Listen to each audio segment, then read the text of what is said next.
Hello बच्चों, और इस टॉपिक को बढ़ाते हैं थोड़ा सा आगे, जो हमारा ऑसिलेशन टॉपिक है। और यहाँ पे हम बात करेंगे नए टॉपिक के बारे में, that is composition of two SHM. देखो, अगर सपोज करो आप एक एसएचएम की बात कर रहे हो, जैसे मान लो यहाँ पे एक स्प्रिंग है, स्प्रिंग से हमने एक ब्लॉक को अटैच कर रखा है और आपने थोड़ा सा पकड़ के खींचा, उसको छोड़ दिया। तो मान लो ये जो ब्लॉक है वो इन दो पॉइंट्स के बीच में ऑसिलेट कर रहा है ऐसे ऐसे, जिसका मतलब साफ है यहाँ से लेकर यहाँ तक का एम्पलीट्यूड ए होगा। अब कोई बंदा जाता है, इसको पकड़ता है और उसके बाद जैसे ये ऑसिलेट कर रहा है, उसी बीच में वो क्या करता है, इसको पकड़ के और खींच के छोड़ देता है। तो इसका मतलब क्या कर रहा है, वो दूसरा ऑसिलेशन इसके अंदर डाल दे रहा है। पहला ऑसिलेशन तो था ही, इसके बाद अगर मैं वापस से और पकड़ के किसी भी पोजीशन से मान लो इसको पकड़ता हूँ और उसको खींच के इसको छोड़ देता हूँ, तो मैंने दूसरा ऑसिलेशन भी डाल दिया। तो अब दो ऑसिलेशन हो गए। एक ऑसिलेशन जो पहले से ही हो रहा था, अब दोबारा जब मैंने इसको पकड़ के खींच के छोड़ा तो ये दूसरा ऑसिलेशन होगा। दोनों मिला के एक नया ऑसिलेशन बनाएंगे, और वो जो नया ऑसिलेशन होगा वो इन दोनों का रिजल्टेंट ऑसिलेशन होगा। तो इसी को हम कॉम्पोजिशन ऑफ एसएचएम बोलते हैं, यानी कि एक ऑसिलेशन दो ऑसिलेशन। जब दोनों ऑसिलेशन को आपने एक ही ब्लॉक के अंदर डाल दिया तो दोनों ऑसिलेशन कंबाइन होकर एक नया ऑसिलेशन बनेगा, और हम बोलेंगे कि ये जो नया ऑसिलेशन है ये उन दोनों ऑसिलेशन का कॉम्बिनेशन है।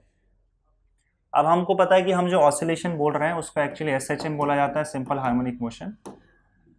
तो आप ऐसे भी बोल सकते हो कि पहला एसएचएम था, फिर मैंने दोबारा दूसरा एसएचएम इसमें इंट्रोड्यूस किया, दोनों एसएचएम मिलकर एक नया एसएचएम बनाएंगे, और इसी को हम बोलते हैं कि ये जो नया एसएचएम है वो उन दोनों ऑसिलेशन दोनों एसएचएम का कॉम्बिनेशन है। समझे? तो यहाँ पे देखो, जो दो ऑसिलेशन या दो एसएचएम आप इस ब्लॉक के अंदर डालोगे उसमें दोनों एसएचएम का एम्पलीट्यूड अलग अलग होगा। तो डिफरेंट एम्पलीट्यूड्स क्या क्या है, कंडीशंस देख लो। दो एसएचएम जिसको हम कंबाइन करने वाले हैं, उन दोनों एसएचएम का एम्पलीट्यूड्स अलग होगा।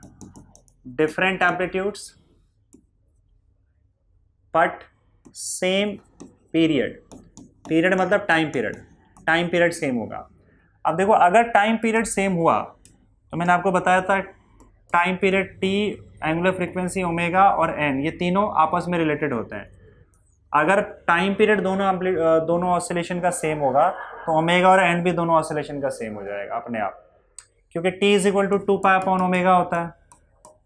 T same, omega same, omega is equal to 2π, n होता है, ओमेगा सेम तो एन सेम, तीनों आपस में सेम हो जाएंगे। तो मैं यहाँ पे ब्रैकेट में लिख दे रहा हूँ सेम ओमेगा और सेम फ्रीक्वेंसी भी हो जाएगा। ठीक है, दोनों ऑसिलेशन का, यानी कि दोनों ऑसिलेशन का फ्रीक्वेंसी, टाइम पीरियड और एंगुलर फ्रीक्वेंसी ये सेम होगा। राइट? तुम एक ही बोलोगे तो बाकी समझ में आ जाएगा सामने वाले को। सेम पीरियड और दोनों ऑसिलेशन जो है अलोंग द सेम पाथ होना चाहिए, अलोंग द सेम पाथ या फिर अलोंग द सेम लाइन। मतलब ये कि अगर मान लो एक बार आपने ऑसिलेशन इस लाइन के अबाउट करवाया, तो दूसरा ऑसिलेशन भी जो आप इसके अंदर डाल रहे हो वो भी इसी लाइन के अबाउट होना चाहिए। यानी कि आपने पहले स्प्रिंग को इस डायरेक्शन में खींच के छोड़ दिया, ये ऐसे ऐसे ऑसिलेट कर रहा है। अब दोबारा आपने क्या किया, उसको ऊपर ऐसे खींच लिया और ऐसे ऐसे ऑसिलेट करवाना चाहते हो, तो वैसा काम यहाँ पे नहीं करना है। दो अलग अलग लाइन या पाथ के अबाउट ऑसिलेशन नहीं करवाना है। दोनों ऑसिलेशन जो होगा जिसको आप कंबाइन कर रहे हो वो दोनों सेम पाथ के अलॉन्ग होना चाहिए, along the same line या along the same path, ऐसा लिखो। तो ये कंडीशंस है। अब ऐसे दो ऑसिलेशन का एग्जांपल हम लेते हैं यहाँ पे इक्वेशन के रूप में, और फिर उनको कंबाइन करके रिजल्टेंट एसएचएम ढूंढते हैं। तो मान लो पहले एसएचएम का इक्वेशन बनेगा x1 is equal to a1 sign. अच्छा, इसमें एक और चीज़, इनिशियल फेज भी अलग अलग होगा, डिफरेंट इनिशियल फेजेस। दोनों का इनिशियल फेज जो फाई होता है ना, फाई भी अलग अलग होगा। तो पहले का इक्वेशन बनेगा x1 is equal to a1 sine omega T plus φ1, और दूसरे का बनेगा x2 is equal to a2 sine omega T plus φ2। φ1 φ2 different phases है, initial phases, different amplitudes a1 a2, same period मतलब सेम ओमेगा सेम है, इसलिए दोनों के केस में ओमेगा का जो नोटेशन है वो सेम है, इधर भी ओमेगा इधर भी ओमेगा, क्योंकि दोनों के लिए ओमेगा सेम है। समझ गए? ये दोनों एसएचएम का आपका इक्वेशन यहाँ पे तैयार है।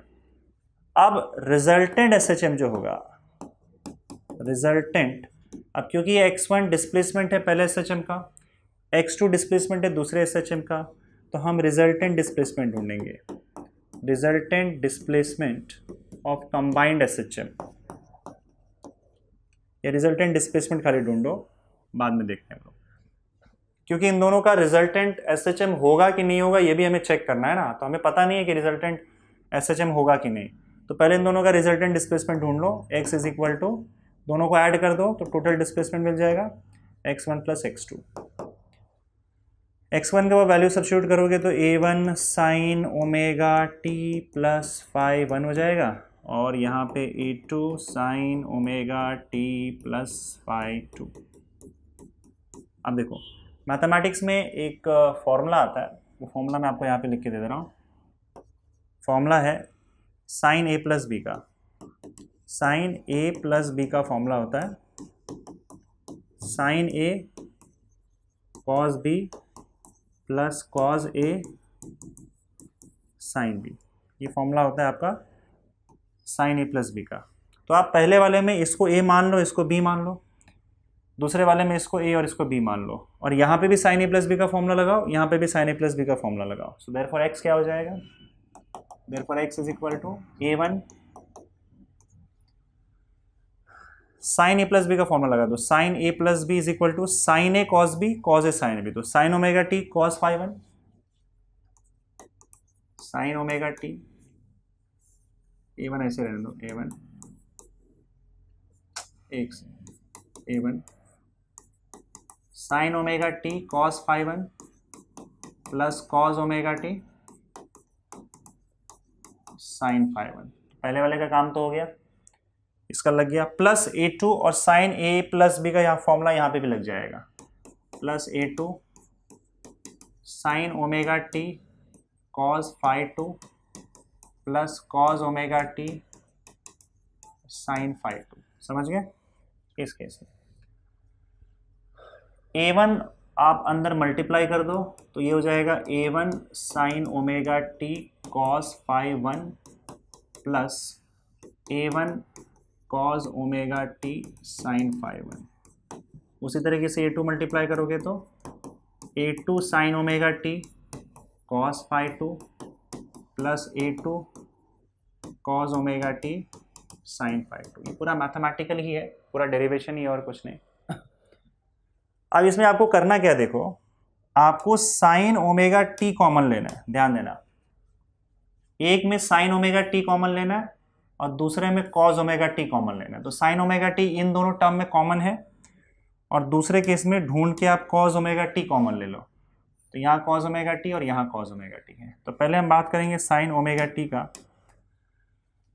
सो this is equal to sine omega t अगर आप कॉमन लेते हो तो देखो इसमें क्या बचेगा, a1 cos phi 1, a1 cos phi 1 plus sine omega t common लेने पर इसमें क्या बचेगा, a2 cos phi 2, a2 cos phi 2 plus दूसरे वाले केस में देखो cos ओमेगा टी कॉमन ले लो, cos ओमेगा टी, इसमें क्या बचेगा, a1 sine phi 1, a1 sine phi 1 plus इसमें क्या बचेगा, a2 sine phi 2।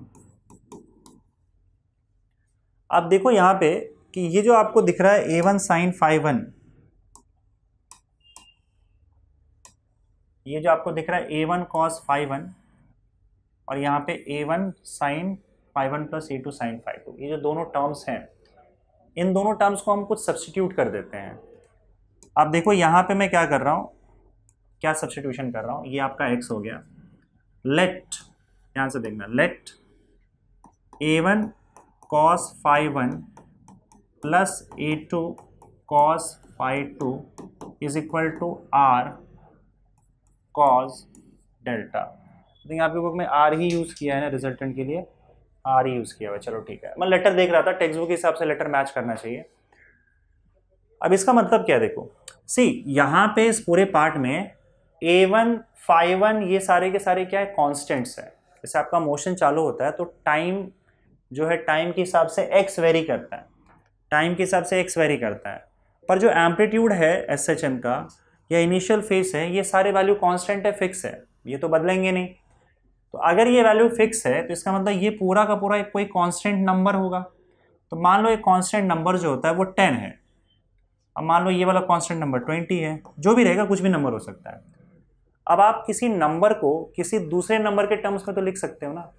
Even cos five भी एक नंबर होगा, जैसे फाइव का वैल्यू मान लेते हैं 60 डिग्री है, फाइव वन का वैल्यू, तो cos 60 डिग्री कितना होगा 1/2।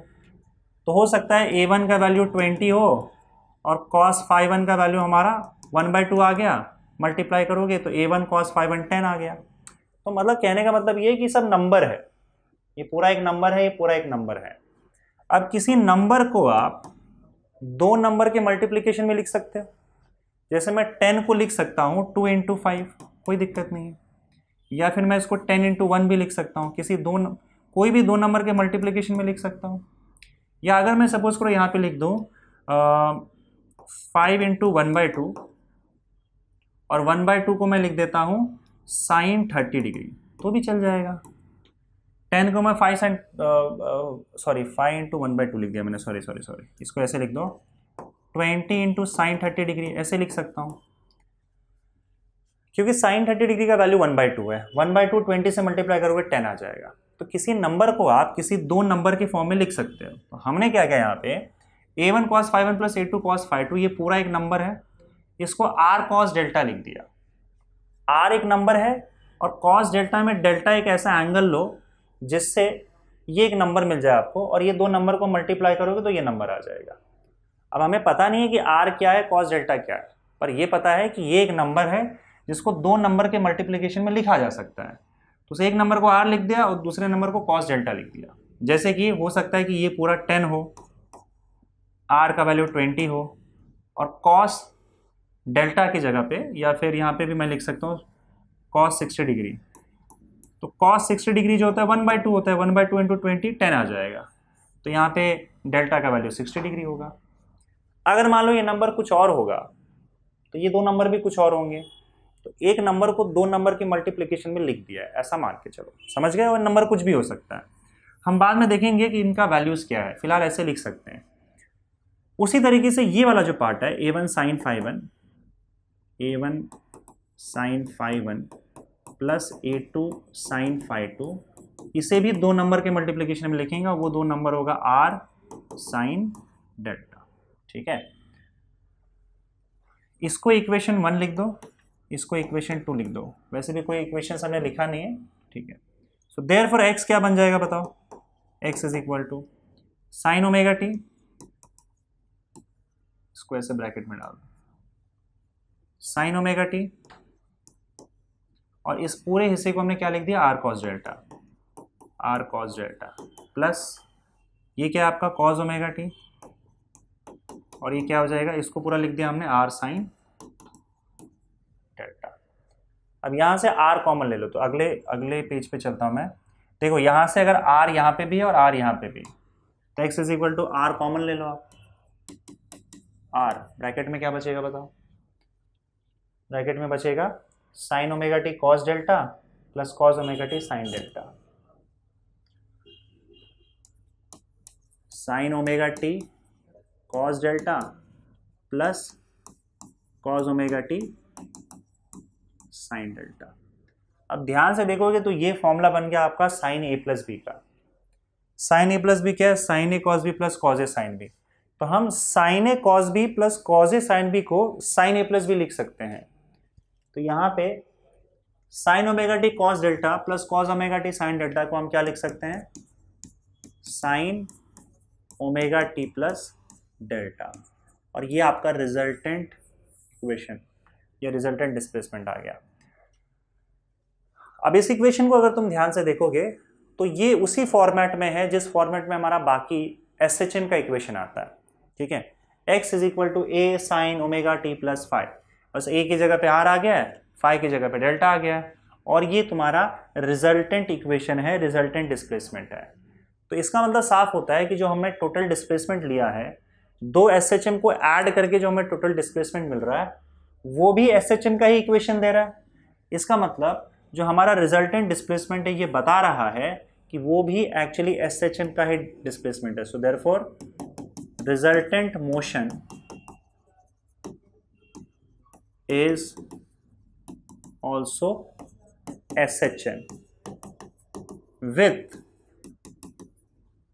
R as amplitude, R resultant SHM का एम्पलीट्यूड है and delta as initial phase, और रिजल्टेंट SHM का डेल्टा जो है वो इनिशियल फेज है। समझ गए? अब दोनों SHM को जब आप कंबाइन करते हो तो आपको ये पूरा SHM मिलता है, कंबाइंड SHM। कंबाइंड SHM में R एम्पलीट्यूड है और डेल्टा इनिशियल फेज है, लेकिन इस कंबाइंड SHM का R एम्पलीट्यूड कितना है वो हमको पता करना पड़ेगा। तो ये R और डेल्टा तो हमने अज्यूम किया हुआ है ना, तो R और डेल्टा का वैल्यू आपको चेक करना पड़ेगा, वैल्यू आपको ढूंढना पड़ेगा। तब उसके लिए क्या करोगे? तो उसके लिए आपको जाना पड़ेगा फिर से इक्वेशन नंबर 1 इक्वेशन नंबर 2 पे। देखो इक्वेशन नंबर 1 2 को क्या करना है, स्क्वायर करके ऐड कर दो, 1 और 2 को स्क्वायर करके ऐड कर दो, स्क्वायर एंड ऐड 1 एंड 2, 1 और 2 को स्क्वायर करो और ऐड करो। अब देखो पहले वाले को स्क्वायर करोगे तो क्या होगा, R square cos square delta, और दूसरे वाले को स्क्वायर करोगे तो R square sine square delta. तो पहले एक काम करो, राइट हैंड साइड को ऐड कर देते हैं, या पहले लेफ्ट हैंड साइड को ऐड कर लो, जैसे तुम्हारी मर्जी हो, जो भी करना है उसमें कोई दिक्कत नहीं है। तो मान लेते हैं पहले हम लोग राइट हैंड साइड को ऐड कर देते हैं, स्क्वायर करके ऐड कर दो, पहले राइट हैंड साइड को ऐड करो फिर लेफ्ट हैंड साइड को ऐड करो। तो राइट हैंड साइड क्या आपका R square cos square delta, R square sine square delta हो जाएगा,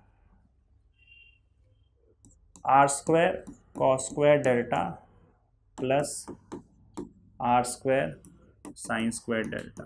राइट हैंड साइड ऐड हो गया, इज इक्वल टू, अब लेफ्ट हैंड साइड को स्क्वायर करके ऐड करो, इसका स्क्वायर प्लस इसका square, a1 cos phi 1 plus a2 cos phi 2, a1 cos phi 1 plus a2 cos phi 2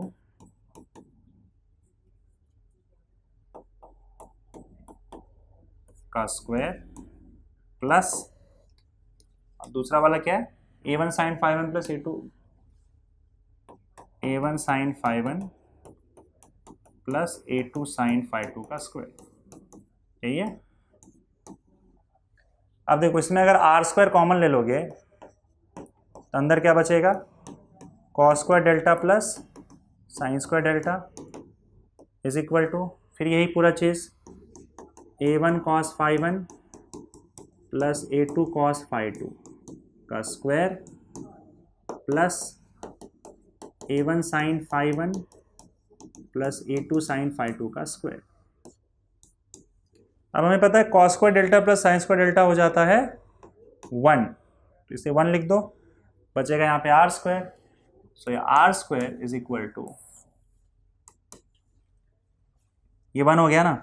अब देखो मेहनत का काम है यहाँ पे, a plus b whole square का फॉर्मूला यहाँ भी लगाओगे, a plus b whole square का फॉर्मूला यहाँ भी लगाओगे, तो देखो ये पूरा a हो जाएगा, ये पूरा b हो जाएगा, a square plus 2ab plus b square, a square मतलब a1 square cos square phi 1 plus 2a1 a2 2ab, तो यानी कि इसको मल्टीप्लाई कर दोगे 2। अब देखो a1 cos phi 1 a2 cos phi 2, मतलब कैसे लिख सकते हो, a1 a2 cos phi 1 cos phi 2, a1 a2 cos phi 1 cos phi 2, और प्लस आपका इसका square a2 square cos square phi 2, इसका स्क्वायर कर दिया। अब वापस से a plus b whole square का फॉर्मूला नीचे वाले में लगा लो, प्लस a1 sin phi 1 है पहले, तो a1 square sine square phi 1 plus वैसे आपका क्या आ जाएगा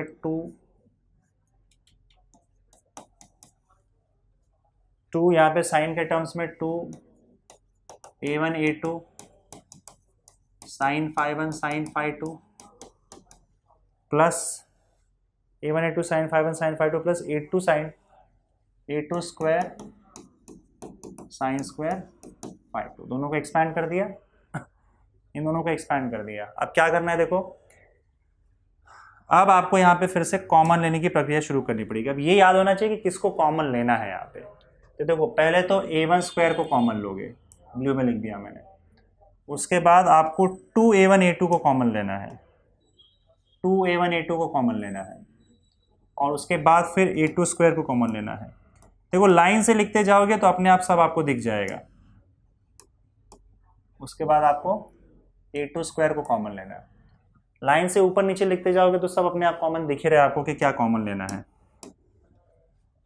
तो सबसे पहले लेते हैं common a1 square. a1 square को कॉमन लोगे तो यहाँ बचेगा cos square phi plus sine square phi, ठीक है। प्लस उसके बाद 2a1 a2 को कॉमन लोगे, 2a1 a2, तो अंदर बचेगा cos phi phi one cos phi two plus sine phi one sine phi two. तो इसको थोड़ा सा मैं मूव कर दे रहा हूँ यहाँ पे,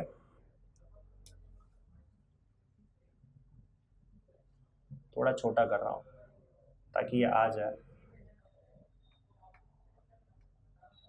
just a second.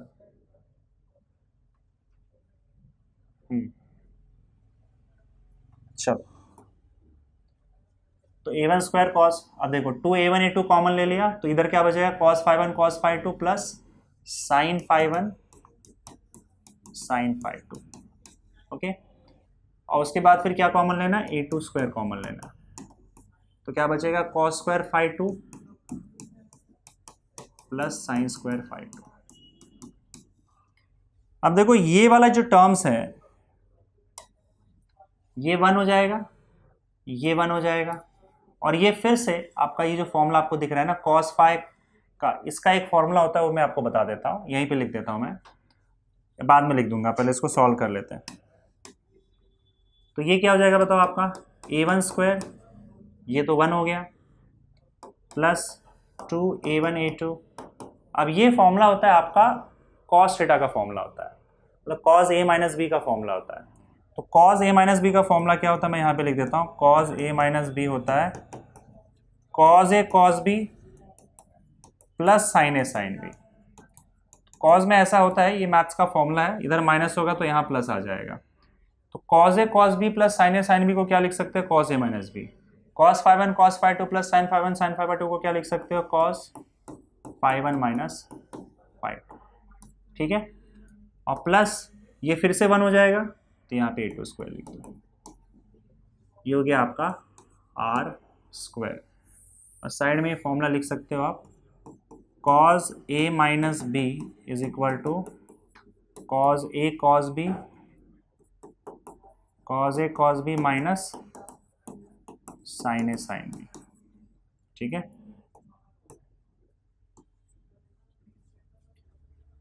So therefore r क्या हो जाएगा बताओ, स्क्वायर रूट ले लो तो r is equal to under root a1 square plus 2a1 a2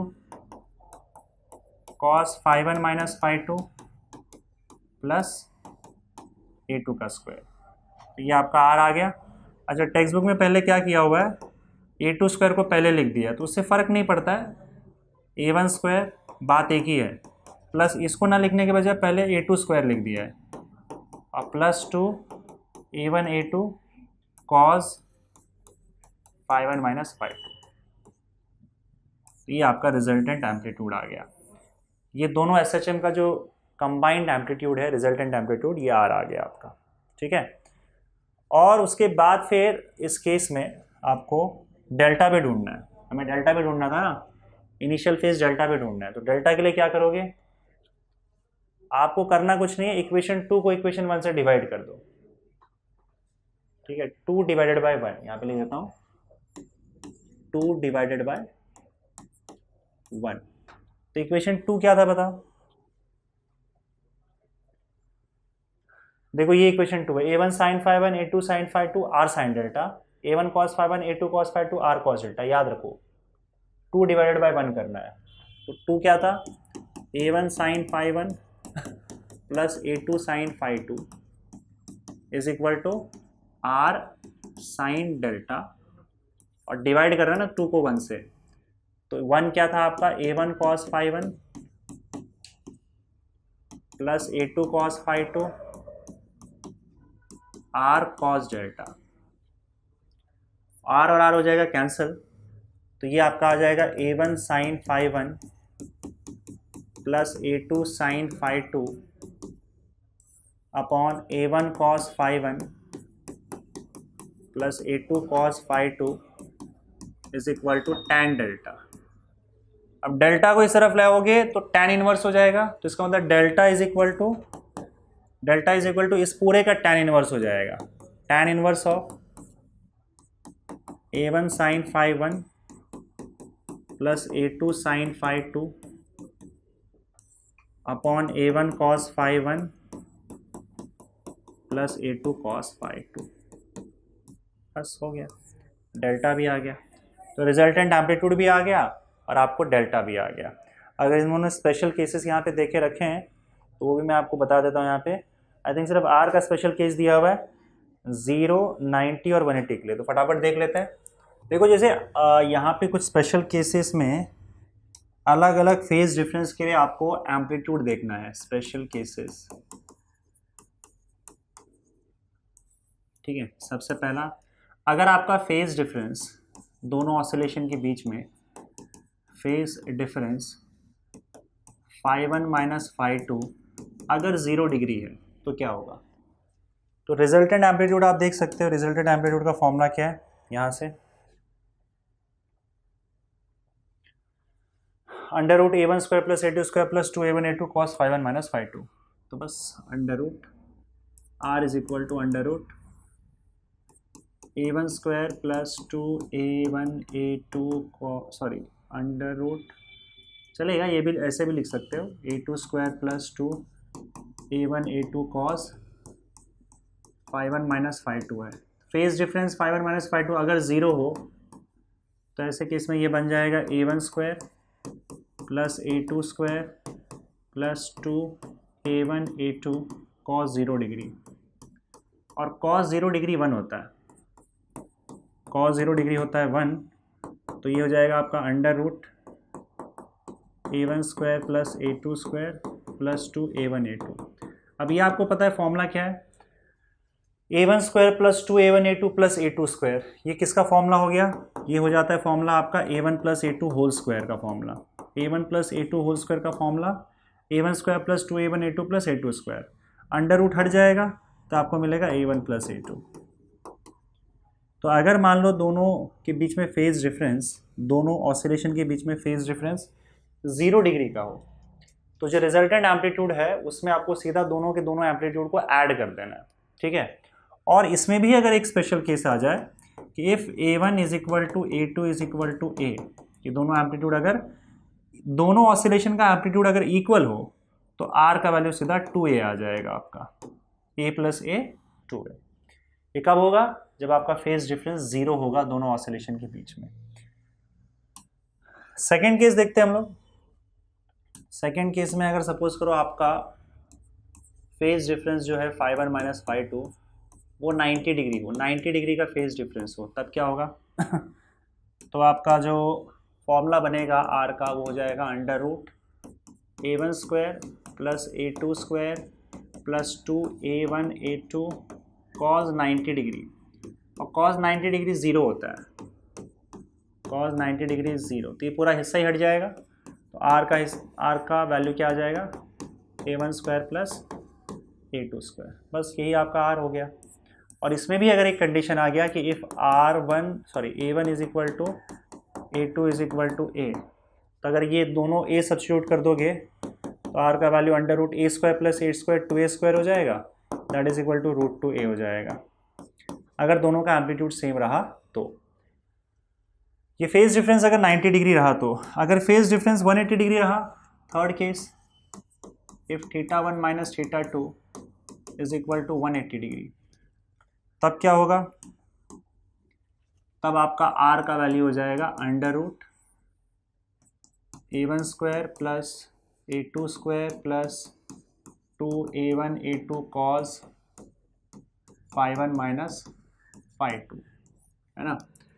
तो यहाँ पे देखो क्या हो जाएगा, A1 square plus A2 square plus 2A1 A2 cos 180 degree, और cos 180 डिग्री -1 होता है, cos 180 डिग्री का वैल्यू -1 होता है, तो ऐसे में आपका ये वैल्यू हो जाएगा A1 square plus A2 square और ये देखो ये -1 होगा तो माइनस में यहाँ शिफ्ट कर देता हूँ, -2a1a2। तो इसको अगर मैं सीधे सीधे रीअरेंज करूँ तो ये हो जाएगा a1²।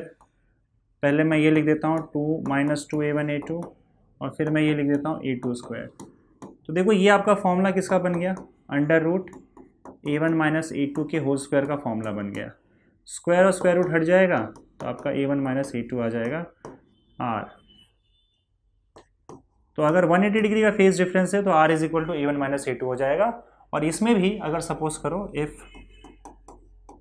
a1 is equal to a2 is equal to a, अगर दोनों एम्पलीट्यूड सेम हो जाए तो r सीधा सीधा 0 हो जाएगा, रिजल्टेंट एम्पलीट्यूड 0 हो जाएगा। ठीक है, तो कॉम्पोजिशन ऑफ SHM बच्चों आपका होता है यहाँ पे खत्म। आगे बढ़ते हैं और हम बात करते हैं यहाँ पे एनर्जी इन SHM।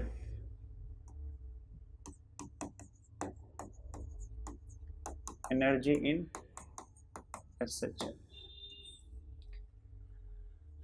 तो देखो अगर आपका पार्टिकल SHM परफॉर्म कर रहा है तो उसके अंदर एनर्जी होता है।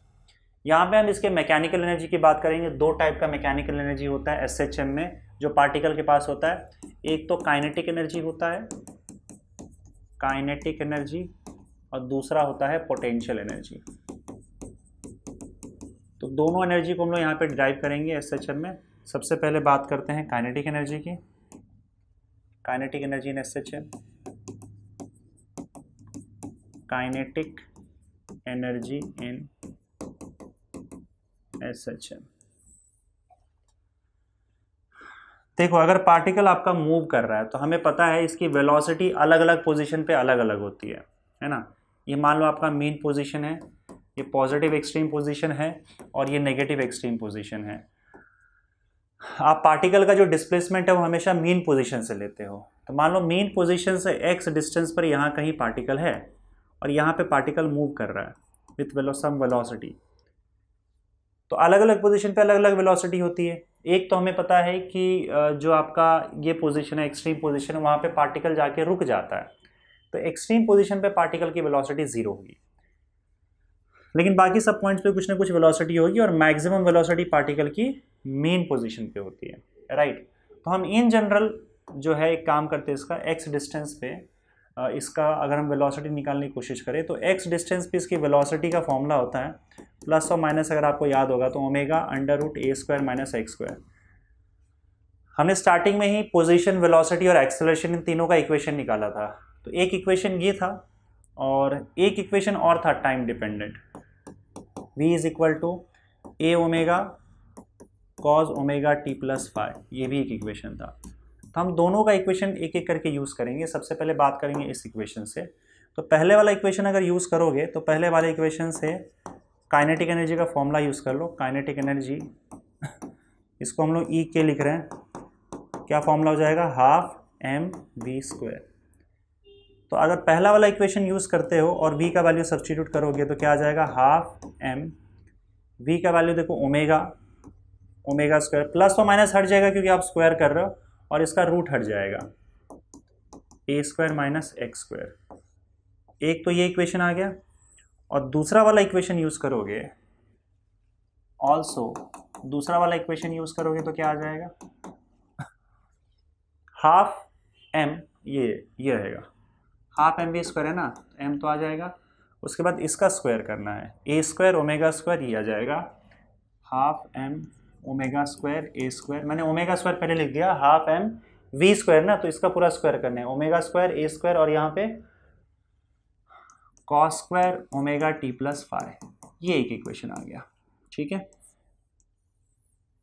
ये हो गई काइनेटिक एनर्जी का एक टाइम डिपेंडेंट इक्वेशन और एक पोजीशन पे डिपेंड कर रहा है। ये दो इक्वेशन काइनेटिक एनर्जी का आपके पास है। इसमें एक और चीज़ है, देखो अगर आपको याद होगा तो हमने ω = k/m लिखा था। दोनों तरफ स्क्वायर कर दोगे तो ω² = k/m हो जाएगा। तो m आपका k हो जाएगा। तो कहीं भी अगर आपको m दिखता है तो आप उसे k से रिप्लेस कर सकते हो कहीं भी। हाँ, दोनों इक्वेशन में देखो m² यहाँ पे और m² वहाँ पे है, तो आप उसको k से रिप्लेस कर सकते हो। सो देयरफॉर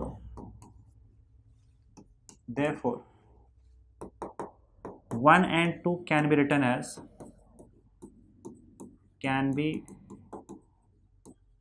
रिटर्न एज, तो एम ओमेगा स्क्वायर की जगह पे के डाल देना है, वही सेम इक्वेशन है, बस अलग अलग फॉर्म में हम उसको लिख रहे हैं। तो काइनेटिक एनर्जी का इक्वेशन आपका बन जाएगा हाफ के ए square minus x square, A square minus x square, एक तो ये, और दूसरा यहाँ पे एम ओमेगा स्क्वायर को के लिखोगे तो क्या आ जाएगा, हाफ के ए square cos square omega T plus 5, ये आ गया। देखो ये वाला इक्वेशन और ये वाला इक्वेशन में ओमेगा टी प्लस 5 है, और हमने स्टार्टिंग में देखो ओमेगा टी प्लस 5 को थीटा लिखा था, theta is equal to omega T plus 5। तो अगर कोई भी ये वाला इक्वेशन चाहिए, ये वाला इक्वेशन आप उठा लो, तो आप देखोगे कि काइनेटिक एनर्जी जो है हाफ के ए स्क्वायर, हाफ के ए square cos square omega T plus 5 की जगह पे थीटा डाल देना, कॉस स्क्वायर थीटा डाल दो। तो यहाँ से क्लियरली दिखता है कि आपकी जो काइनेटिक एनर्जी है वो कॉस स्क्वायर थीटा के डायरेक्टली प्रोपोर्शनल है। Kinetic energy is proportional to cos square theta, ठीक है। तो ये बात हो गई आपके काइनेटिक एनर्जी की। काइनेटिक एनर्जी की 4 इक्वेशंस आपको दिख रहे हैं, हालांकि ये 2 ही इक्वेशन है, इन दोनों इक्वेशन को ही हमने के फॉर्म में बस यहाँ पे लिख दिया है, और कुछ नहीं ना यहाँ पे, के ए स्क्वायर के हाँ ठीक है। और बाद में हमने देखा कि काइनेटिक एनर्जी जो है वो कॉस स्क्वायर थीटा के डायरेक्टली प्रोपोर्शनल है। चलिए बात करते हैं आगे पोटेंशियल एनर्जी की। तो यहाँ पे अब पोटेंशियल एनर्जी की बात होगी। Potential energy in SHM, potential energy in SHM. अब देखो पोटेंशियल एनर्जी का कॉन्सेप्ट आता कहाँ है और कब आता है। देखो पोटेंशियल एनर्जी एक ऐसा एनर्जी है जो बॉडी में स्टोर्ड रहता है, मतलब आप ऐसे समझ लो कि बॉडी के कॉन्फ़िगरेशन की वजह से आता है। और ये कॉन्फ़िगरेशन में होता क्या है कि जैसे अगर मान लो आपके पास एक सिस्टम है, पोटेंशियल एनर्जी हमेशा सिस्टम पर होता है। आपके पास एक सिस्टम है, उस सिस्टम में आपके जो पार्टिकल्स है उसका कुछ ना कुछ पोजीशन है, उसका कुछ ना कुछ कॉन्फ़िगरेशन है। अगर आप उस पोजीशंस को, उन कॉन्फ़िगरेशन को डिस्टर्ब करते हो, उसमें कोई चेंजेस लाते हो, तो सिस्टम की एनर्जी कम या ज़्यादा हो जाती है। पोजीशन या फिर कॉन्फ़िगरेशन चेंज करने की वजह से जो एनर्जी बदलती है, उस एनर्जी को हम लोग पोटेंशियल एनर्जी बोलते हैं। अब ये पोटेंशियल एनर्जी कैसे कैलकुलेट होता है देखो, जैसे फॉर एग्जांपल हम चार्ज का एग्जांपल लेते तो शायद आपको और अच्छे समझ में आए। जैसे एक चार्ज है, यहाँ पे मान लो पॉजिटिव चार्ज है, आपने पॉजिटिव चार्ज को कहीं से लाया और यहाँ पे रख दिया, ठीक है। अब एक काम करता हूँ, मैं दूसरा पॉजिटिव चार्ज लाता हूँ।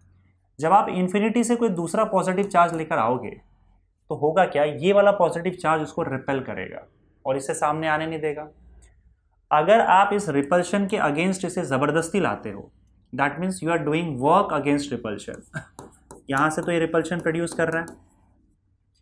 फिलहाल अगर तुम देखोगे जिस तरीके से आपने यहाँ पे लाया इसको इस पोजीशन पे, तो अभी फिलहाल आपके पास एक सिस्टम है जिस सिस्टम में 2 चार्जेस है, ठीक है। ये एक सिस्टम है जिसमें 2 चार्जेस है, एक चार्ज आपने यहाँ रखा है और दूसरा चार्ज आप लेके आ रहे हो, तो ये उसको रिपेल कर रहा है। अब आप क्या कर रहे हो, ज़बरदस्ती इसको आगे लेके आ रहे हो। ज़बरदस्ती आप लेके आते हो आगे, तो आप सिस्टम का कॉन्फ़िगरेशन चेंज कर रहे हो, क्योंकि सिस्टम में जो पार्टिकल्स है उसका पोजीशन चेंज हो रहा है। अगर मैं इसको फिक्स भी कर देता हूँ तो भी आप इसको तो आगे लेके आ रहे हो ना, तो इसका पोजीशन चेंज कर रहे हो। और ये पोजीशन ऐसे ही चेंज नहीं होगा, बल्कि आपको इस रिपल्शन के अगेंस्ट ज़बरदस्ती इसको आगे लेके आना पड़ेगा। अब ज़बरदस्ती आगे लाने के लिए आपको क्या करना पड़ेगा, इसको एनर्जी प्रोवाइड करना पड़ेगा। और ये एनर्जी आप कैसे प्रोवाइड करोगे, अपना धक्का मार के ज़बरदस्ती इसको आगे लेके जाओगे। ज़बरदस्ती आप आगे लेके जा रहे हो, मतलब आप अपनी एनर्जी प्रोवाइड कर रहे हो। आप ज़बरदस्ती जब आप इसको आगे लेके जाते हो एनर्जी प्रोवाइड करके, तो हम बोलते हैं कि हम वर्क डन कर रहे हैं। वर्क डन का एक्चुअल मतलब है कि आप एनर्जी ट्रांसफ़र कर रहे हो। अगर मैं किसी में वर्क डन कर रहा हूँ, मतलब मैंने एनर्जी ट्रांसफ़र किया है। सपोज मैं 5 जूल का वर्क कर रहा हूँ किसी के ऊपर, तो मतलब मैंने 5 जूल की एनर्जी ट्रांसफ़र की है। तो यहाँ पे भी जब आप वर्क डन कर रहे हो, मतलब एनर्जी ट्रांसफ़र कर रहे हो। और किसके अगेंस्ट एनर्जी ट्रांसफ़र कर रहे हो, ताकि इस रिपल्शन के अगेंस्ट एनर्जी ट्रांसफ़र करके इसको आगे लाया जाए। मान लो आपने वर्क डन किया, मतलब एनर्जी ट्रांसफ़र किया, और इसको उठा के यहाँ से यहाँ ले आए, तो आपने जो भी एनर्जी ट्रांसफ़र किया होगा वो एनर्जी सिस्टम के अंदर चला जाएगा और स्टोर हो जाएगा। वही स्टोर्ड एनर्जी को हम लोग क्या बोलते हैं, पोटेंशियल एनर्जी बोलते हैं, समझे। या जितना भी एनर्जी आपने स्टोर किया है वो पोटेंशियल एनर्जी कहलाएगा। और हम बोलते हैं कि भाई आपने जो भी वर्क डन किया इतना पोटेंशियल एनर्जी इसका इंक्रीज हो गया। बस सिंपल सी बात है। एक एग्जांपल इसका देखोगे, जैसे अगर मान लो ये मार्कर यहाँ पे रखा हुआ है और हम मान के चलते हैं कि भाई यहाँ पे इस पोजीशन पे इसकी पोटेंशियल एनर्जी 0 है। आप 0 रेफरेंस कहीं भी ले सकते हो। अब मान लो इसको मैं उठा के, देखो अब ये अपने आप तो ऊपर जाएगा नहीं, तो हमें क्या करना पड़ेगा, उसको ज़बरदस्ती ऊपर लेके जाना पड़ रहा है। क्यों? क्योंकि इसका और अर्थ का एक सिस्टम है और उस सिस्टम में ये मार्कर यहाँ पे रखा हुआ है। ठीक है, अब अगर मैं इसको ऊपर ले जाने की कोशिश करता हूँ तो ग्रेविटेशनल फोर्स इसे वापस धकेलेगा, नीचे खींचेगा। मैं क्या कर रहा हूँ, यहाँ पे ज़बरदस्ती इसको ग्रेविटेशनल फोर्स के अगेंस्ट ऊपर लेके जा रहा हूँ। That means I am doing work against gravitational force. समझे? I am doing work against gravitational force मतलब मैं ग्रेविटेशनल फोर्स के अगेंस्ट इसको एनर्जी दे के ऊपर लेके जा रहा हूँ। और मुझे एनर्जी देना पड़ेगा, नहीं तो ऊपर नहीं जाएगा, ग्रेविटेशनल फोर्स इसे ऊपर नहीं जाने देगा। तो मैं जितना भी वर्क डन करता हूँ, वर्क डन करने का मतलब मैंने जितना भी एनर्जी स्पेंड किया है इसके अंदर, इसको ऊपर ले जाने में, वो एनर्जी कहीं खर्च नहीं होती है बल्कि सिस्टम में स्टोर हो जाती है। अर्थ और मार्कर का जो सिस्टम है उसमें स्टोर हो जाता है। और वही स्टोर्ड एनर्जी जो मैंने ट्रांसफर की थी इसको ग्रेविटेशन के अगेंस्ट ले जाने के लिए, वही स्टोर्ड एनर्जी आपका पोटेंशियल एनर्जी होता है। समझ गए? तो मैंने जो भी एनर्जी प्रोवाइड किया रहेगा ग्रेविटेशन के अगेंस्ट इसे ऊपर ले जाने में, इस पोजीशन से इस पोजीशन पे ले जाने में, वो आपका पोटेंशियल एनर्जी होगा। ठीक है, तो मैं जो एनर्जी ट्रांसफर कर रहा हूं मैं उसे कहता हूं कि मैं वर्क डन कर रहा हूं, I am performing work against gravitational force. तो ऐसा जहां कहीं भी केस होगा आपको वहां पे आपको पोटेंशियल एनर्जी दिख जाएगा। जैसे मान लो स्प्रिंग है, अब हम इसी में आते हैं, आपका SHM में आते हैं। SHM में कहाँ पोटेंशियल एनर्जी होता है? तो मान लो आपका ये स्प्रिंग है और स्प्रिंग जो है इस पर अगर स्प्रिंग को तुम स्ट्रेच करते हो तो वो रीस्टोरिंग फोर्स लगाता है। अगर आप इसको स्ट्रेच करते हो मान लो यहाँ से, तो स्ट्रेच करने का मतलब ये है कि आप रीस्टोरिंग फोर्स के अगेंस्ट इसको बाहर लेके जा रहे हो। That means you are doing work against this restoring force. और रीस्टोरिंग फोर्स के अगेंस्ट जो भी वर्क डन आप करोगे उतना सिस्टम के अंदर पोटेंशियल एनर्जी स्टोर हो जाएगा। मतलब आपने जो भी एनर्जी प्रोवाइड किया है रीस्टोरिंग फोर्स के अगेंस्ट इसको खींचने में, वो एनर्जी इसके अंदर चला जाएगा और स्टोर हो जाएगा in the form of potential energy.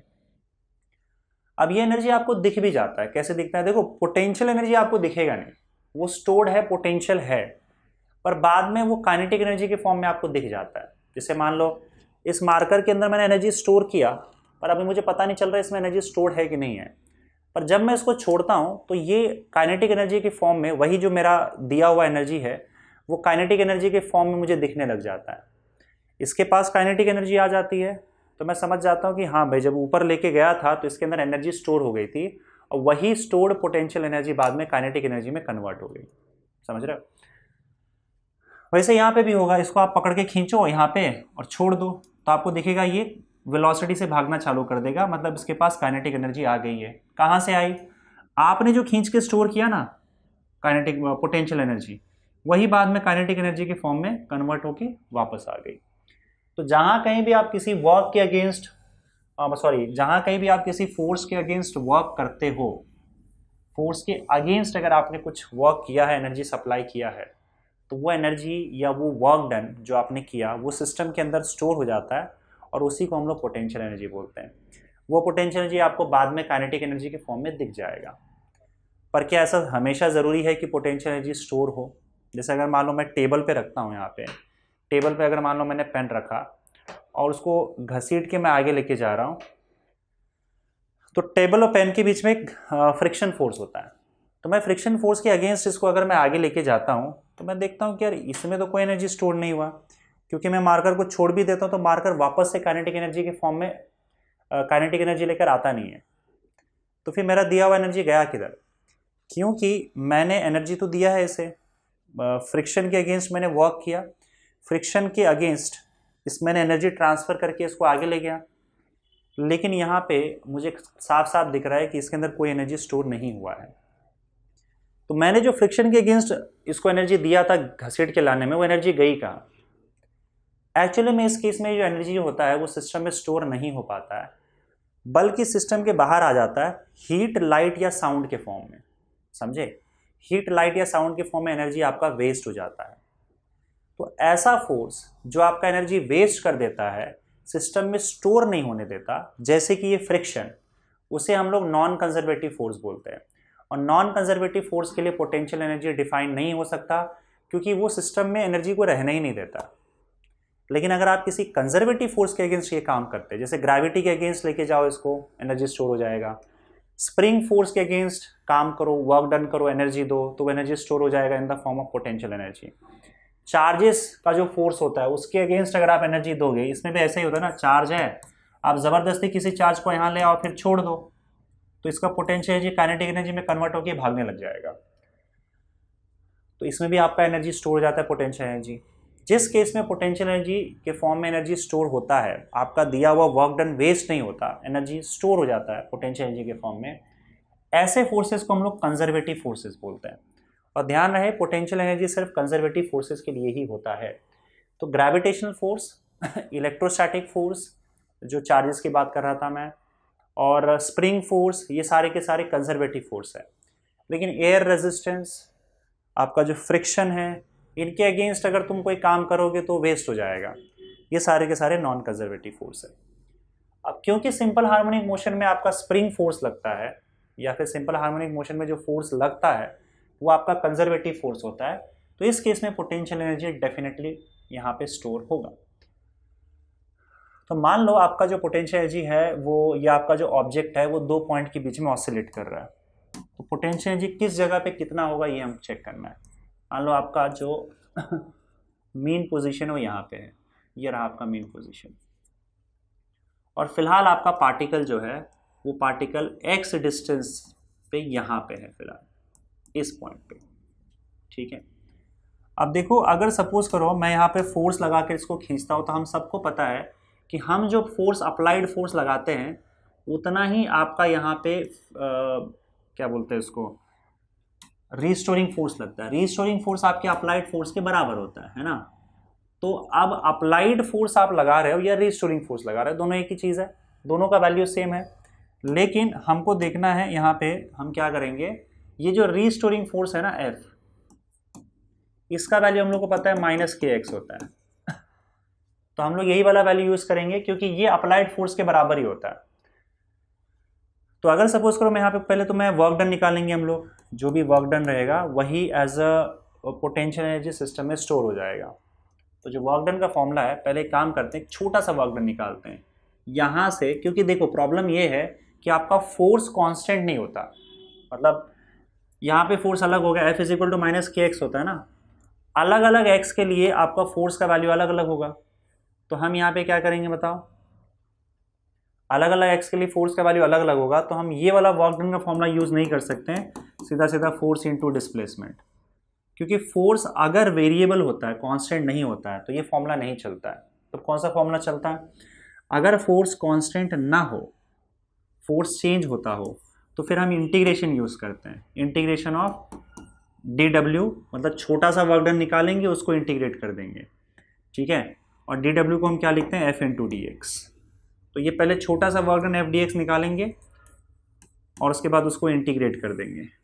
तो एक काम करते हैं, पहले तो हम लोग क्या करते हैं, हमारे पास फोर्स का इक्वेशन तो पता ही है -kx, हम यहाँ से यहाँ तक बहुत ही छोटा सा डिस्प्लेसमेंट, मतलब इतना छोटा डिस्प्लेसमेंट कि इसका साइज ना के बराबर आप मान लो, इस छोटे से डिस्प्लेसमेंट के लिए जिस दौरान हम मान के चल सकते हैं कि फोर्स का वैल्यू चेंज नहीं हो रहा है, इतना छोटा डिस्प्लेसमेंट है ये, इस डिस्प्लेसमेंट के लिए वर्क डन निकाल लेते हैं। Work done, work done for dx displacement के लिए वर्क डन, इसको हम dw लिख देते हैं, ठीक है। इस केस में आप देखोगे कि dw का जो वैल्यू है फोर्स इंटू डिस्प्लेसमेंट हो जाएगा। अब देखो एक्चुअल में क्या होता है, force into displacement into cos theta होता है, और फोर्स और डिस्प्लेसमेंट के बीच में आपको एंगल देखना पड़ता है, ये पूरा वर्क डन का फॉर्मूला है। तो यहाँ पे आप देखोगे कि फोर्स, देखो डिस्प्लेसमेंट आगे क्यों लग रहा है, फोर्स यहाँ पे लग रहा है, दोनों ऑपोजिटली डायरेक्टेड है, तो दोनों के बीच में एंगल कितना बन जाएगा, 180 डिग्री का। और cos 180 डिग्री जो होता है वो -1 के बराबर होता है। तो हम यहाँ पे सीधा सीधा माइनस लिख देंगे, और इसको सीधा आप लिख दो -f dx चलेगा। -f dx ये आपको बताता है कि फोर्स और डिस्प्लेसमेंट ऑपोजिटली डायरेक्टेड है।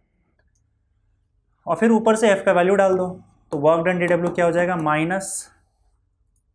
माइनस के एक्स इंटू डी एक्स, तो ये आपका डी डब्ल्यू हो जाएगा के एक्स डी एक्स। ये छोटा सा वर्क डन इन दो पॉइंट के बीच में। हालांकि इसमें थोड़ा सा गड़बड़ है ये चीज़ों में, एग्जैक्ट यहाँ पे जो इसका थियरी होता है वो आपको टेक्स्ट बुक में उतने ढंग से नहीं दिया है। तो जैसा टेक्स्ट बुक में दिया है आप वैसा ही करो, और एक्सपेक्टेड है कि आप वैसे ही करो।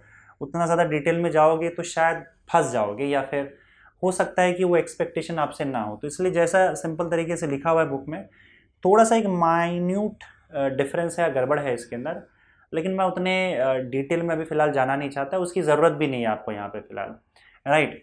तो जैसा है टेक्स्ट बुक में उसी हिसाब से मैं करवा दे रहा हूँ, क्योंकि ये मैं इसलिए बोल दे रहा हूँ कि कहीं कोई मिस्टेक ढूंढ ले कि सर ये है, इसको तो इतना ऐसे आता नहीं है इतने अच्छे लेवल पे। तो मैं नहीं चाहता हूँ कि भाई वो आपको कोई बोले, इसलिए मैं पहले ही क्लियर कर देना कि इसके पीछे की अच्छी खासी थियरी है। मैं उतने डिटेल में नहीं जा रहा हूँ, जितना आपके बुक में जैसा दिया हुआ है वैसा ही करवा रहा हूँ आपको, तो वही कर लो, कोई दिक्कत नहीं। छोटे से पार्ट के लिए वर्क डन निकालना है आपको, डी डब्ल्यू is equal to minus f d x, और रिस्टोरिंग फोर्स एफ का वैल्यू आपको पता है माइनस के एक्स होता है, वो डाल दो, आपको छोटा सा वर्क डन मिल जाएगा। अब ये वर्क डन सिर्फ इतने पार्ट के लिए है।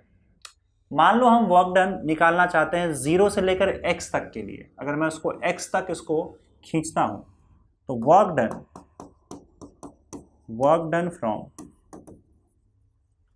x is equal to from 0 to x, अगर मुझे पूरा यहां पे 0 से लेकर x तक जो मैंने खींचा है, इतना वर्क डन करने के लिए, इतने में जो वर्क डन हुआ है उसका अगर मुझे फॉर्मूला चाहिए, तो मैं क्या करूंगा बताओ, इस छोटे से वर्क डन को इंटीग्रेट कर दूंगा, इंटीग्रेशन ऑफ डी डब्ल्यू फ्रॉम 0 टू x। डी डब्ल्यू का वैल्यू ऊपर से उठा लो, तो वर्क डन क्या हो जाएगा, इंटीग्रेशन फ्रॉम 0 टू x, और डी डब्ल्यू का वैल्यू के एक्स डी एक्स है, के एक्स डी एक्स। के क्योंकि फोर्स कांस्टेंट है बाहर आ जाएगा, integration of x d x from 0 to x, और एक्स डी एक्स का इंटीग्रेशन होता है एक्स स्क्वायर बाई 2। फॉर्मूला है x raise to n d x का इंटीग्रेशन होता है x raise to n plus 1 upon n plus 1। N का value 1 डालोगे तो ये x बन जाएगा, तो x डी एक्स का इंटीग्रेशन क्या हो जाएगा, n का वैल्यू 1 डालना है तो यहाँ पे भी 1 डाल दो, 1 प्लस 1 2 हो जाएगा, यहाँ पे भी 1 प्लस 1 2 हो जाएगा, तो x square by 2। X d x का इंटीग्रेशन होता है एक्स स्क्वायर बाई 2। अब यहाँ पे ये डेफिनेट इंटीग्रेशन है, तो डेफिनेट इंटीग्रेशन में हम क्या करते हैं, ये लिमिट्स यहाँ पे अप्लाई करेंगे 0 और x। और ये कैसे अप्लाई करते हैं, तो x के जगह पे ये अपर लिमिट पहले डालो, तो ये बन जाएगा एक्स स्क्वायर बाई 2, जहाँ भी x है वहाँ पे ये x डाल दो, फिर आप माइनस लिखो रूल के हिसाब से, और x की जगह पे ये 0 डाल दो, तो 0 स्क्वायर बाई 2 तो 0 ही होता है, तो ये हो जाएगा आपका के एक्स स्क्वायर बाई 2, या फिर आपका हाफ के एक्स स्क्वायर। अब यही वर्क डन क्या हो जाएगा, सिस्टम में स्टोर हो जाता है। इतना वर्क डन किया गया है इसको खींचने के लिए, यहाँ से लेकर यहाँ तक, तो यही वर्क डन सिस्टम में स्टोर हो जाएगा in the form of potential energy. This work done is stored as potential energy, समझे। So therefore potential energy EP is equal to क्या हो जाएगा, हाफ के एक्स स्क्वायर, हाफ के एक्स स्क्वायर। ये के फॉर्म में हो गया, और जैसे कि यहाँ पे आपको बताया था कि आपका जो के है, के को आप m ओमेगा स्क्वायर लिख सकते हो, तो के इज इक्वल टू अगर आप m ओमेगा स्क्वायर डालते हो तो आपका फॉर्मूला बन जाएगा पोटेंशियल एनर्जी का, एक और formula half m omega square x square. तो ये दो फॉर्मूला पोटेंशियल एनर्जी का, let this be equation 1 and this be equation 2। अब ये तो x के टर्म्स में आ गया, हमें टाइम के टर्म्स में भी चाहिए। तो टाइम के टर्म्स में आप क्या करोगे, x के जगह पे आप in 1 and 2 पुट x का वैल्यू डाल दो, x is equal to a sine omega T plus five, ये वाला वैल्यू डाल दो, क्योंकि x का value a sine omega T plus five हम जानते हैं, तो अगर इसमें डालोगे तो स्क्वायर हो जाएगा, वही सेम चीज़ इसमें भी आ जाएगा। तो हम इक्वेशन 1 में डालते हैं, तो आपका फॉर्मूला क्या बन जाएगा, हाफ के एक्स स्क्वायर, पोटेंशियल एनर्जी का फॉर्मूला है हाफ के एक्स स्क्वायर, और x क्या है यहाँ पे, a sine omega T plus five, तो ये हो जाएगा a square sine square omega T plus five. ये हो गया आपका पोटेंशियल एनर्जी, टाइम के टर्म्स में आ गया। उसी तरीके से k को आप m ओमेगा स्क्वायर लिख सकते हो, या फिर इक्वेशन 2 x की जगह पे अगर आप इक्वेशन 2 यूज करोगे, हाफ m ओमेगा स्क्वायर, फिर x का वैल्यू डालोगे, एक ही बात हो गई। तो आपको इक्वेशन मिल जाएगा दूसरा वाला, half m omega square a square sine square omega t plus five. तो एक ही इक्वेशन है, उसी को हम अलग अलग फॉर्म में लिख रहे हैं। तो ये पोटेंशियल एनर्जी के भी 4 इक्वेशंस आपके पास आ गए, ये दोनों x के टर्म्स में और ये दोनों आपका टाइम के टर्म्स में। तो अगर आप देखो यहाँ पे ओमेगा टी प्लस फाइव को मैं थीटा सब्स्टिट्यूट करूँ, theta is equal to omega T plus five, तो आपका EP का जो वैल्यू है वो क्या हो जाएगा, हाफ के ए स्क्वायर साइन स्क्वायर थीटा, और यहाँ से क्लियरली दिख रहा है आपका जो पोटेंशियल एनर्जी है वो directly proportional to sine square theta होता है। Kinetic energy cos square theta के प्रोपोर्शनल था, पोटेंशियल एनर्जी आपका साइन स्क्वायर थीटा के प्रोपोर्शनल है। काइनेटिक एनर्जी पोटेंशियल एनर्जी यहाँ पे होता है खत्म। अब हम यहाँ पे निकालने जा रहे हैं टोटल एनर्जी, हर पॉइंट पे टोटल एनर्जी क्या है SHM का वो देखते हैं। Total energy of SHM, total energy in SHM। तो आपको कुछ करना नहीं है, आपको काइनेटिक एनर्जी और पोटेंशियल एनर्जी को ऐड करना है। तो हम क्या करेंगे, एक इक्वेशन लेंगे काइनेटिक एनर्जी का, एक इक्वेशन लेंगे पोटेंशियल एनर्जी का, और उसको ऐड कर देंगे। कोई भी एक इक्वेशन उठाओ, जिसके टर्म्स में उठा रहे हो दोनों का उसी के टर्म्स में उठाना है। तो मैं पहले चलता हूँ काइनेटिक एनर्जी पर। काइनेटिक एनर्जी में कोई भी एक इक्वेशन उठा लो, लेट्स से कि हम m ओमेगा स्क्वायर वाला पहला इक्वेशन ही उठाते हैं, half m omega square A square minus x square. तो half m omega square A square minus x square लिख दिया, sorry, kinetic energy half m omega square, आप k वाला भी उठा सकते थे, इसी को k लिख दोगे तो भी चल जाएगा। तो ये आपका इक्वेशन 1 ले लेते हैं। उसी तरीके से पोटेंशियल एनर्जी की बात करूं तो पोटेंशियल एनर्जी में हाफ ओमेगा, देखो यहाँ पे आपने x वाला इक्वेशन यूज किया है तो पोटेंशियल एनर्जी का भी x वाला इक्वेशन यूज करो, टाइम वाला इक्वेशन यूज नहीं करेंगे। अगर टाइम वाला इक्वेशन यूज कर रहे हो पोटेंशियल एनर्जी का, तो काइनेटिक एनर्जी का भी टाइम वाला इक्वेशन यूज करना है, ओमेगा टी वाला। तो पोटेंशियल एनर्जी का अगर आप x वाला देखोगे m ओमेगा स्क्वायर में, तो half m omega square x square है, half m omega square x square, समझे। अब देखो k वाला यूज करना है तो यहीं पे k आ जाएगा, ये k आ जाएगा, तो k square minus x square के एक्स स्क्वायर, k वाला भी चल जाएगा, टाइम वाला भी चल जाएगा, लेकिन ये दो इक्वेशन यूज करो, आई गेस टेक्स्ट बुक में यही दिया हुआ है। अब टोटल एनर्जी क्या होगा बताओ, टोटल एनर्जी आपका E लिख देते हैं, E is equal to E kinetic energy plus E potential energy. Kinetic energy का formula half m omega square A square minus x square plus half m omega square, potential energy क्या है आपका X square. तो half m omega square आप common ले सकते हो, half m omega square, अंदर क्या बचेगा, इधर बचेगा ए स्क्वायर माइनस एक्स स्क्वायर, कहाँ फिर मक्खी आ गई क्या, और प्लस यहाँ पे आपका क्या बचेगा बताओ, यहाँ पे एक्स स्क्वायर बचेगा, क्योंकि हाफ m ओमेगा स्क्वायर बाहर जा चुका है, एक्स स्क्वायर कैंसिल आउट हो जाएगा, बस ए स्क्वायर बचेगा, और आपकी total energy half m omega square A square हो जाएगी। तो एक तो ये फॉर्म हो गया टोटल एनर्जी का, half m omega square A square. दूसरा, अगर आप सपोज करो m ओमेगा स्क्वायर की जगह पे k लिख देते हो, तो दूसरा फॉर्म आपका क्या आ जाएगा टोटल एनर्जी का, हाफ, ये पूरा k हो जाएगा k स्क्वायर। अब आप देखोगे ध्यान से,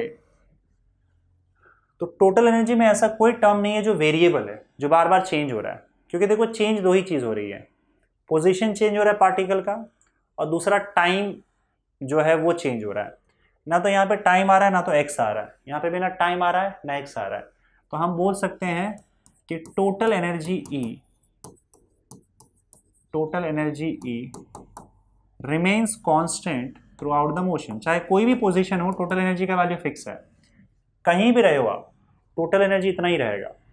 ये हो सकता है कि मोशन के दौरान आपकी काइनेटिक एनर्जी बढ़ जाए तो उस हिसाब से पोटेंशियल एनर्जी कम हो जाएगा, पोटेंशियल एनर्जी बढ़ जाएगा तो उस हिसाब से काइनेटिक एनर्जी कम हो जाएगा, लेकिन टोटल एनर्जी हर पॉइंट पे फिक्स होगा, सेम होगा, और यही होगा वो, या तो ये या तो ये।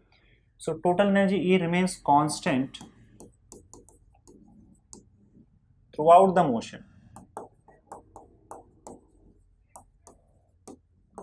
Through out the motion, motion के दौरान टोटल एनर्जी हमेशा आपका फिक्स होगा, टोटल एनर्जी हमेशा कांस्टेंट होगा, चेंज नहीं होगा, समझे। तो पार्टिकल जब आपका एसएचएम परफॉर्म करती है, तो जैसे मान लो मीन पोजीशन है, मीन पोजीशन पे और ये एक्सट्रीम पोजीशन है, तो जैसे मान लो एक्सट्रीम पोजीशन पे अगर पार्टिकल है तो वहां पे तो उसकी वेलोसिटी जीरो होती है, तो उसकी काइनेटिक एनर्जी जीरो हो जाएगी, कहाँ पे, एक्सट्रीम पोजीशन पे। तो उसके पास जितना भी एनर्जी होगा वो सारा का सारा पोटेंशियल एनर्जी के फॉर्म में होगा। जैसे जैसे उसकी वेलोसिटी बढ़ने लग जाती है, काइनेटिक एनर्जी बढ़ने लग जाएगा, तो काइनेटिक एनर्जी बढ़ने लग जाता है, पोटेंशियल एनर्जी कम होने लग जाता है, ताकि बैलेंस बना रहे और हर पॉइंट पे टोटल एनर्जी जो है वो इक्वल रहे। यानी कि टोटल एनर्जी अगर सपोज करो 10 जूल है तो हमेशा 10 जूल ही रहेगा, समझे, 10 जूल ही रहेगा टोटल एनर्जी। हो सकता है इसमें से जैसे 5 जूल काइनेटिक एनर्जी हो और 5 जूल पोटेंशियल एनर्जी हो। तो अगर सपोज करो काइनेटिक एनर्जी 7 जूल हो जाता है तो पोटेंशियल एनर्जी आपका 3 जूल हो जाएगा, 7 + 3 टोटल 10 रहेगा। काइनेटिक एनर्जी अगर आपका 1 जूल है तो उस समय पोटेंशियल एनर्जी 9 जूल होगा, पर टोटल आपका एनर्जी 10 जूल ही रहने वाला है।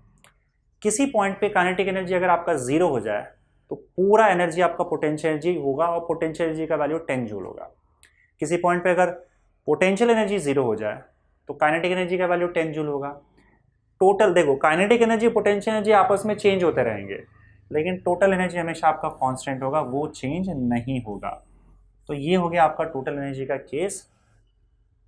और यहाँ पे आप एक और चीज़ देख सकते हो, टोटल एनर्जी का हम इक्वेशन देख लेते हैं।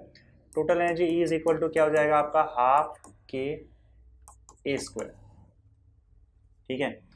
और K का वैल्यू आपको पता है क्या होता है, ½ mω²A²। ओमेगा का वैल्यू आपको पता है 2πn होता है फ्रीक्वेंसी के टर्म्स में। तो ये अगर वैल्यू डालोगे तो क्या हो जाएगा, ½ mω² मतलब 4π² n² A²। तो अगर आप ये इक्वेशन देखोगे, ये इक्वेशन देखोगे, इवन एक और चीज़ है यहाँ पे, फ्रीक्वेंसी जो है E इज इक्वल टू आप ऐसे लिख सकते हो ½ m 4π। देखो फ्रीक्वेंसी क्या होता है, 1 टाइम पीरियड होता है, तो इसको ऐसे लिखा जा सकता है आपका 1/2 m 4π 1/t² A²। ये इक्वेशन देख लो। तो यहाँ पे देखो बहुत सारी चीज़ें इन्वॉल्व है यहाँ पे, जैसे फोर्स कांस्टेंट K है, यानी इस इक्वेशन में आपका M, N और A है, मास, फ्रीक्वेंसी और A है, उसके अलावा यहाँ पे टाइम पीरियड T है आपका। इन सब पे आपका टोटल एनर्जी कैसे डिपेंड करता है वो देखते हैं। तो आपका जो टोटल एनर्जी है it is directly proportional to K, यानी कि फोर्स कांस्टेंट, देखते जाना, डायरेक्टली प्रोपोर्शनल, इक्वेशन से देखो, is directly proportional to K। आपका total energy directly proportional to mass है, directly proportional to mass of the particle. Frequency की बात करें तो फ्रीक्वेंसी का स्क्वायर दिख रहा है आपको, तो E is directly proportional to square of frequency, है ना, n²। देन A की बात करें तो डायरेक्टली प्रोपोर्शनल टू A² है, E is proportional to square of amplitude.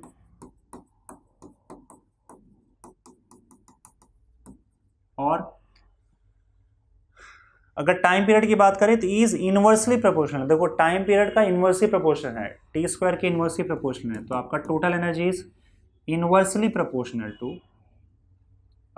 1/T², यानी कि E is inversely proportional to square of time period, inversely proportional to square of time period, ठीक है। तो इतनी बातें हमको इन इक्वेशन से पता चलती है टोटल एनर्जी की। टोटल एनर्जी इन सब चीज़ों पे ऐसे ऐसे डिपेंड करता है, समझ गए। चलिए आगे बढ़ते हैं। अब काइनेटिक एनर्जी, पोटेंशियल एनर्जी का ग्राफ हम लोग ड्रॉ करते हैं, और ग्राफ हम यहाँ पे ड्रॉ करेंगे। देखो कैसे, पहले काइनेटिक एनर्जी, पोटेंशियल एनर्जी को समझ लेते हैं कि कौन सी वैल्यू कहाँ पे ज़्यादा है, कौन सी वैल्यू कहाँ पे कम है। तो आप देखो, तो काइनेटिक एनर्जी का फॉर्मूला आपका आता है ½ K के टर्म्स में लिख रहा हूँ मैं, K A² - x²। और पोटेंशियल एनर्जी का जो आपका फॉर्मूला के टर्म्स में आता है वो होता है हाफ के एक्स स्क्वायर। और ये रहा आपका ऑसिलेशन, और ये आपका मेन पोजीशन, पॉजिटिव एक्सट्रीम, और यहाँ पे नेगेटिव एक्सट्रीम। अब देखो x का वैल्यू अगर आप जीरो डालोगे तो पोटेंशियल जीरो हो जाएगा, मतलब x is equal to zero पे आपका पोटेंशियल एनर्जी जीरो है। अगर पोटेंशियल एनर्जी जीरो है इसका मतलब आपका जो काइनेटिक एनर्जी है वो मैक्सिमम होगा, क्योंकि पोटेंशियल एनर्जी मिनिमम है, जीरो है, तो सारा एनर्जी आपका पोटेंशियल एनर्जी के फॉर्म में ही होगा। तो सारा टोटल एनर्जी जो होगा वो आपका पोटेंशियल एनर्जी के फॉर्म में होगा अगर पार्टिकल मेन पोजीशन पे है। मेन पोजीशन पे वेलोसिटी मैक्सिमम होती है, तो सारी टोटल एनर्जी काइनेटिक एनर्जी के फॉर्म में ही होगा, और काइनेटिक एनर्जी आपका मैक्सिमम होगा इस पोजीशन पे, और पोटेंशियल एनर्जी जीरो होगा। और उसके अलावा अगर सपोज करो मैं x इज इक्वल टू ए डाल देता हूँ, यहाँ पे देखो प्लस ए होगा x का वैल्यू, और यहाँ पे x का वैल्यू माइनस ए होगा। अगर आपका x का वैल्यू a या माइनस ए इस इक्वेशन में डालो तो आपका पोटेंशियल एनर्जी हाफ के ए स्क्वायर हो जाएगा, और यहाँ पे डालोगे x का वैल्यू a डालोगे तो a square minus A square zero हो जाएगा। मतलब इस पोजीशन पे काइनेटिक एनर्जी जीरो हो जाएगा एक्सट्रीम पोजीशन पे। एक्सट्रीम पोजीशन पे काइनेटिक एनर्जी जीरो होता है, ये तो आपको समझना ही चाहिए, क्योंकि एक्सट्रीम पोजीशन पे जाके पार्टिकल रुक जाता है, इसका मतलब वेलोसिटी जीरो, और वेलोसिटी जीरो तो काइनेटिक एनर्जी जीरो यहाँ पे और यहाँ पे। तो ऐसे केस में सारी की सारी एनर्जी आपकी पोटेंशियल एनर्जी की फॉर्म में होगी, तो पोटेंशियल एनर्जी आपका मैक्सिमम होगा, और ये सारा एनर्जी टोटल एनर्जी के बराबर होगा, यहाँ पे भी और यहाँ पे भी। तो सारी एनर्जी आपकी पोटेंशियल के फॉर्म में होगी और वो टोटल एनर्जी के बराबर होगा। समझ गए? तो याद रखना, मैक्सिमम काइनेटिक एनर्जी मतलब सारा काइनेटिक एनर्जी टोटल एनर्जी के बराबर होता है, और मैक्सिमम पोटेंशियल एनर्जी मतलब सारा एनर्जी पोटेंशियल एनर्जी का टोटल एनर्जी के बराबर होगा। ठीक है, एक तो ये केस आ गया। तो हमें पता है कि मेन पोजीशन पे सबसे ज़्यादा, मतलब मेन पोजीशन पे सिर्फ और सिर्फ काइनेटिक एनर्जी होता है, पोटेंशियल एनर्जी जीरो होता है। एक्सट्रीम पोजीशंस पे सिर्फ और सिर्फ पोटेंशियल एनर्जी होता है, बॉडी रुकी होती है, और काइनेटिक एनर्जी जीरो होता है। जब बॉडी यहाँ से यहाँ आती है तो पोटेंशियल एनर्जी काइनेटिक एनर्जी में बदलने लगता है, यहाँ पे सारा काइनेटिक एनर्जी में आ जाता है, और फिर बॉडी यहाँ से आपका वापस से पोटेंशियल एनर्जी में कन्वर्ट होने लगता है, काइनेटिक एनर्जी कम होता है, यहाँ आते आते सारी एनर्जी पोटेंशियल में कन्वर्ट हो जाती है, काइनेटिक एनर्जी जीरो। देखो बात सिंपल है, जितना ज़्यादा स्ट्रेच करके रखोगे आपकी एनर्जी जो है वो पोटेंशियल एनर्जी उतनी ज़्यादा होगी और काइनेटिक एनर्जी कम होगी। मेन पोजीशन पे आता ही स्ट्रेचिंग हो जाती है जीरो, कोई स्ट्रेचिंग नहीं होता, याद है ना? तो यहाँ पे पोटेंशियल एनर्जी जीरो हो जाएगा। तो अगर मान लो इसका मैं ग्राफ बनाता हूँ काइनेटिक एनर्जी और पोटेंशियल एनर्जी का, तो यहाँ पे हम प्लॉट करते हैं एनर्जी, और ये आपका एक्स एक्सिस और ये आपका वाई एक्सिस। तो ये x is equal to zero बीच में x is equal to zero हो जाएगा, ये x is equal to plus A, और यहाँ पे x is equal to minus A डाल देता है। ये डिस्टेंस परफेक्ट है ना? यहाँ पे x is equal to minus A. तो आप देखो कि अगर मैं काइनेटिक एनर्जी का ग्राफ बनाऊं तो कैसे बनाऊंगा? काइनेटिक एनर्जी का ग्राफ या पोटेंशियल एनर्जी से स्टार्ट करते हैं। पोटेंशियल एनर्जी मैक्सिमम होता है आपका एक्सट्रीम पोजीशन पे, और मिनिमम होता है मीन पोजीशन पे। मीन पोजीशन पे जीरो होता है, मीन पोजीशन पे पोटेंशियल एनर्जी जीरो होता है, और ये ग्राफ धीरे धीरे बढ़ने लग जाएगा, और ये वैल्यू मैक्सिमम हो जाएगा आपका पोटेंशियल एनर्जी आपका मैक्सिमम हो जाएगा कहाँ पे? एक्सट्रीम पोजीशन पे, ऐसे। उसी तरीके से यहाँ पे अगर मैं देखो तो पोटेंशियल एनर्जी आपका यहाँ पे जीरो होगा मीन पोजीशन पे, और बढ़ते बढ़ते मैक्सिमम हो जाएगा आपका एक्सट्रीम पोजीशन पे। तो ये ग्राफ आपका ऐसा जाएगा। ठीक है, ये ग्राफ है आपका पोटेंशियल एनर्जी का, ईपी पोटेंशियल एनर्जी का। काइनेटिक एनर्जी के केस में ठीक उल्टा होगा, काइनेटिक एनर्जी एक्सट्रीम पोजीशन पे जीरो होगा, यहाँ पे जीरो होगा, और बढ़ते जाएगा और मेन पोजीशन पे मैक्सिमम हो जाएगा, और फिर बाद में एक्सट्रीम पोजीशन पे आके जीरो हो जाएगा। तो ये हो गया आपका ग्राफ काइनेटिक एनर्जी का, समझे? ये एनर्जी आपका टोटल एनर्जी हो जाएगा यहाँ पे। और देखो बीच में आपको एक ऐसा पॉइंट दिखेगा, एक पॉइंट तो यहाँ पे, और आपको ये पॉइंट यहाँ पे एक दिख रहा है, जहाँ पे काइनेटिक एनर्जी और पोटेंशियल एनर्जी का वैल्यू सेम है। तो ये पॉइंट तो हम अभी ढूंढ भी लेंगे, किस पॉइंट पे काइनेटिक एनर्जी और पोटेंशियल एनर्जी का वैल्यू सेम होता है। पर ये एग्जैक्टली बीचों बीच तो नहीं आ रहा है, तो एग्जैक्टली बीचों बीच काइनेटिक एनर्जी और पोटेंशियल एनर्जी सेम होगा ऐसा नहीं है, वो हम चेक कर लेंगे। तो एनर्जी अलग अलग केसेस भी देख लेते हैं यहाँ पे, डिफरेंट केसेस कहाँ पे काइनेटिक एनर्जी कितना है और पोटेंशियल एनर्जी कितना है, different cases, just study different cases हो भैया। पहला केस वही देख लेते हैं, काइनेटिक एनर्जी पोटेंशियल एनर्जी के बराबर कब होता है। काइनेटिक एनर्जी यानी कि E K is equal to E P कब होगा, किस पोजीशन पे काइनेटिक एनर्जी पोटेंशियल एनर्जी के बराबर हो जाएगा। तो आप दोनों का फॉर्मूला यूज कर लो। काइनेटिक एनर्जी का फॉर्मूला होता है हाफ के ए square minus x square.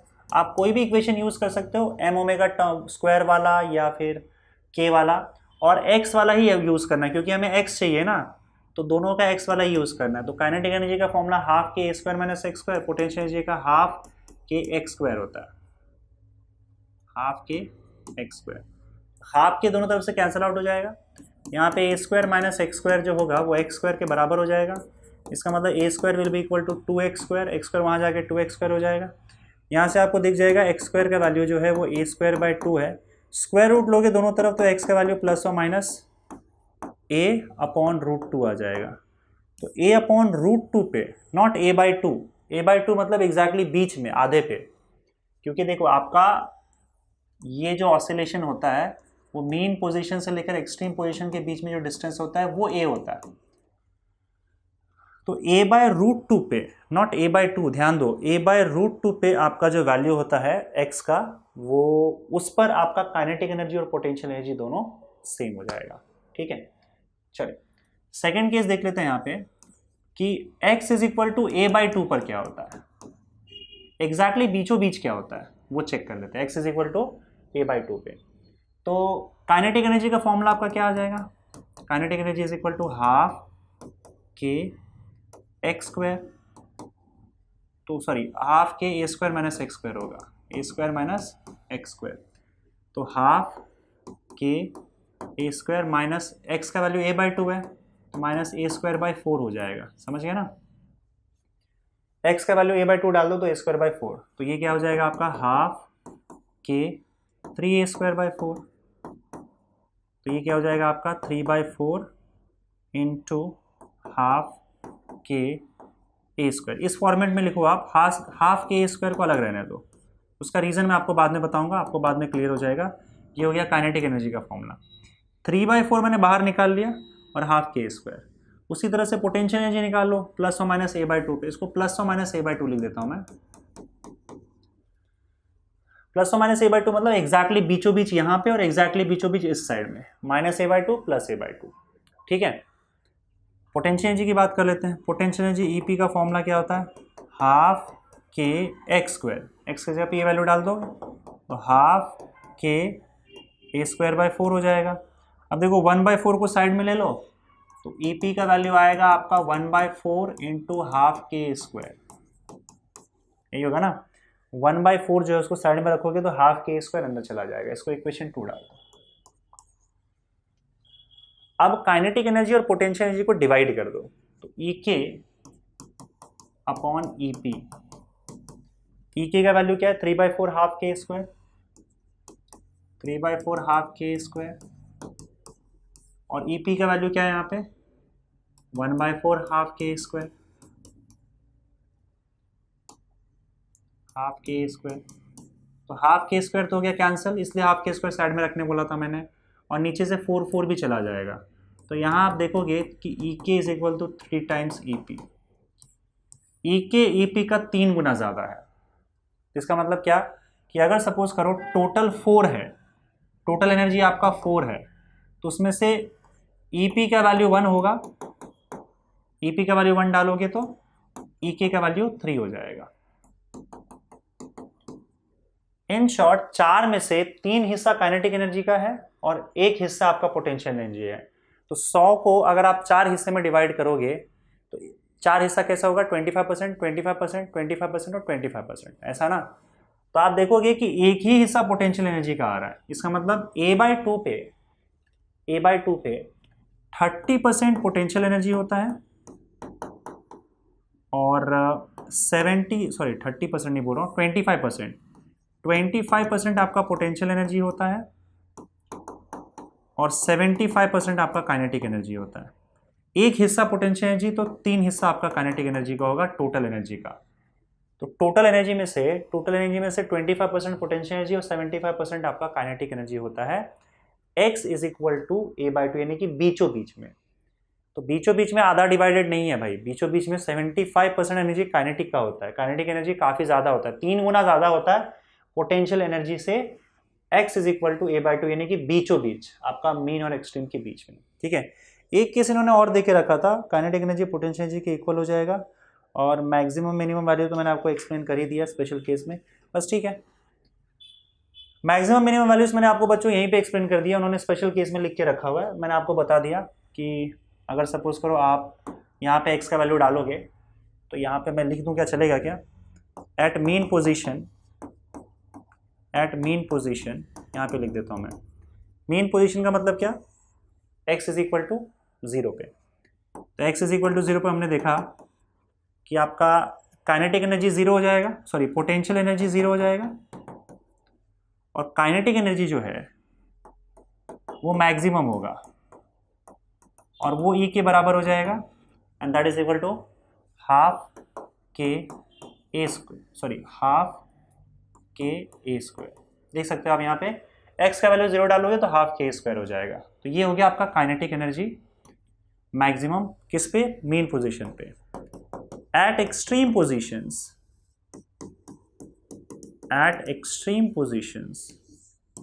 x का वैल्यू क्या हो जाएगा? प्लस और माइनस। ठीक है, तो ऐसे केस में आपका क्या हो जाएगा? काइनेटिक एनर्जी का वैल्यू एक्सट्रीम पोजीशन पे आप देख सकते हो 0 होता है और इस केस में आपका मैक्सिमम वैल्यू होगा पोटेंशियल एनर्जी का E, जो कि टोटल एनर्जी के बराबर होगा and that will be equal to half k square. x का वैल्यू प्लस और माइनस a रखोगे यहाँ पे तो potential energy half k square, जो कि टोटल एनर्जी के बराबर होता है। तो फाइनली बच्चों यहाँ पे आपका जो एनर्जी वाला पार्ट था वो भी यहाँ पे SHM का होता है खत्म।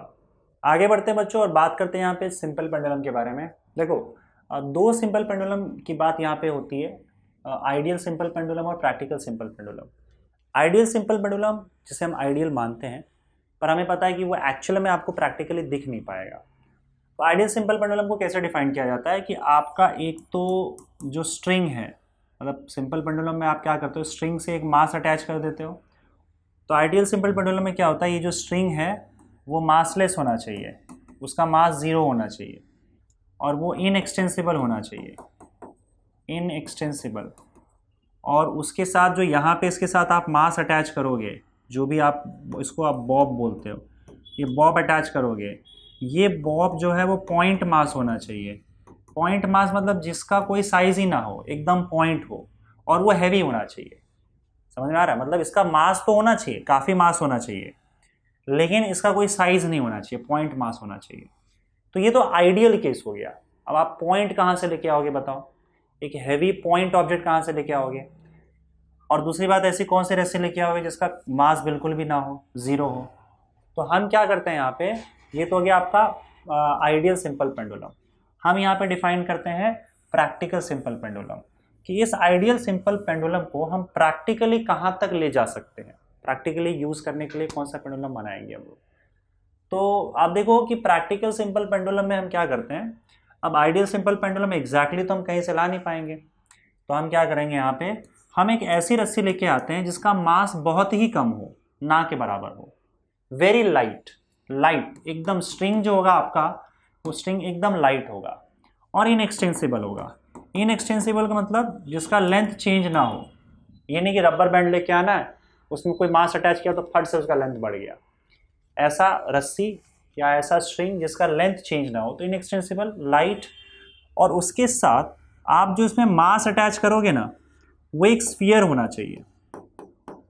ठीक है, स्फीयर, डेंस स्फीयर बोला जाता है, मतलब एकदम हैवी, मतलब उसकी डेंसिटी काफ़ी ज़्यादा हो और वो स्फीयरिकल बॉब होना चाहिए। स्फीयरिकल बॉब से फ़ायदा क्या होता है कि किसी भी स्फीयर का मास जो है वो एग्जैक्टली उसके सेंटर पे अज्यूम किया जा सकता है, पूरा मास आप उसके सेंटर पे अज्यूम कर लो। तो इससे क्या होता है आपका कि पॉइंट मास वाला काम हो जाएगा और जब आप एक रस्सी को लगाते हो यहाँ पे स्फीयर ऐसे लगाओगे तो याद रखना जो पूरा स्ट्रिंग है, स्ट्रिंग का टोटल लेंथ यहाँ तक माना जाएगा, मतलब जो भी रस्सी का लेंथ है और प्लस जो आपका स्फीयर का रेडियस आर है, क्योंकि स्फीयर का रेडियस भी अब उसमें काउंट हो जाएगा, क्योंकि आपका पूरा का पूरा मास आप बॉब का कहाँ पे एज्यूम कर रहे हो, उसके सेंटर पे एज्यूम कर रहे हो, तो पूरे पेंडुलम का जो इफेक्टिव लेंथ होगा वो इसका लेंथ और प्लस रेडियस इसका, ये माना जाएगा टोटल लेंथ। और यहाँ से आपका ऑब्जेक्ट जो है ये ऑसिलेशन हम देख सकते हैं इसका। तो ये इन्फॉर्मेशन आपके बुक में देनी है, तो अगर आप उस पर ध्यान ना दो तो भी चल जाएगा। बस ये ध्यान देना कि आपका प्रैक्टिकल सिंपल पेंडुलम में क्या होता है, रस्सी होनी चाहिए एकदम हल्का है, बहुत ही लाइट, इनएक्सटेंसिबल, और जो आप यहाँ पे बॉब यूज़ करोगे वो डेंस स्फीयरिकल ऑब्जेक्ट होना चाहिए, ताकि हम इसका मास उसके सेंटर पे एक पॉइंट पे एज्यूम कर पाए। ठीक है, तो हम प्रैक्टिकल सिंपल पेंडुलम से यहाँ पे काम कर सकते हैं, वही आपको दिखेगा एक्सपेरिमेंट के लिए। ठीक है, अब देखो आपका जो पेंडुलम है, पहले हम ये प्रूव करेंगे जो पेंडुलम का मोशन होता है वो एक सिंपल हार्मोनिक मोशन होता है। इससे पहले आपको प्रूव करना होगा और उसके बाद उसका टाइम पीरियड निकालना है। ठीक है, तो मान लो ये आपका पेंडुलम है, ये सीधी रस्सी है आपकी, ये वर्टिकल, यहाँ से आपने पेंडुलम को लटकाया था और उसके बाद पेंडुलम को पकड़ के थोड़ा सा ऊपर लेके चले गए आप। तो एक सेकेंड, इसको मैं एक काम करता हूँ, यहाँ से बना देता हूँ, सॉरी, ये इसका मेन पोजीशन है। यहाँ से आपने पेंडुलम को पकड़ा और आप उसको घसीट कर यहाँ लेके चले गए, ये नहीं भैया, आप पेंडुलम को थोड़ा सा आपने उसको डिस्प्लेस करके आप यहाँ पे लेके आ गए पेंडुलम को। फिलहाल आपका पेंडुलम यहाँ पे जो कि वर्टिकल से थीटा एंगल बना रहा है, और ये एंगल आपको बहुत कम रखना है, याद रखना। अगर ज़्यादा रखोगे तो ऑसिलेशन आपका लीनियर एसएचएम नहीं रहेगा। लीनियर एसएचएम लगभग एक लाइन में होना चाहिए ना, तो जब आप इसको उठा के छोड़ोगे तो ये देखो आप लगभग एक लाइन में ऑसिलेट करेगा। और अगर आपने एंगल कुछ ज़्यादा ही दे दिया तब वो आर्क में घूमने लग जाएगा, कर्व में घूमने लग जाएगा, तब वो लीनियर एसएचएम नहीं कहलाएगा, समझे।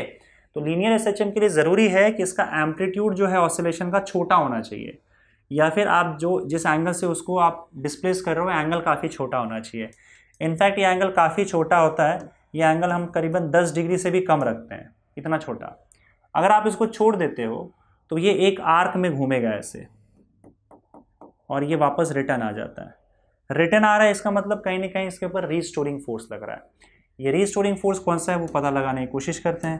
तो पहली बात तो बताओ मुझे कि इस बॉब पे कौन सा फोर्स लग रहा है। इस बॉब पे नीचे की ओर एक फोर्स लग रहा है, वेट, जिसको हम बोलते हैं वेट mg, ग्रेविटेशनल फोर्स लग रहा है।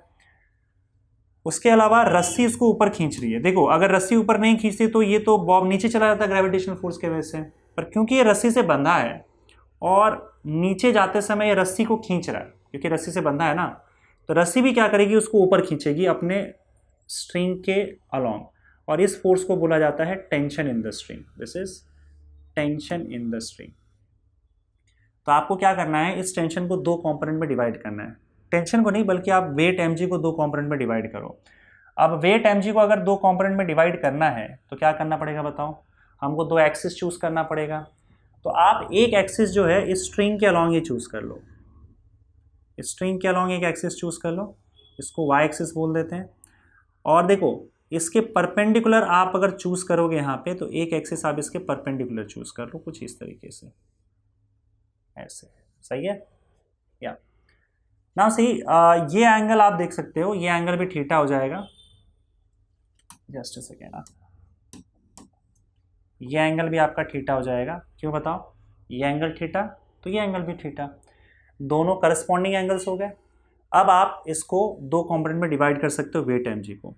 कंपोनेंट में डिवाइड करने के लिए आपको क्या करना होगा बताओ, आपको पता है टिप से परपेंडिकुलर ड्रॉ करना पड़ता है। तो टिप से एक परपेंडिकुलर ड्रॉ करो y एक्सिस पे, और वेक्टर की स्टिप से परपेंडिकुलर ड्रॉ करो एक x एक्सिस पे। टिप से एक परपेंडिकुलर ड्रॉ कर दिया, तो अब आपको क्या करना है, एक वेक्टर यहाँ पे आ जाएगा, थीटा के साथ लगा है तो उसमें cos थीटा आता है, तो mg का mg cos थीटा आ जाएगा यहाँ पे।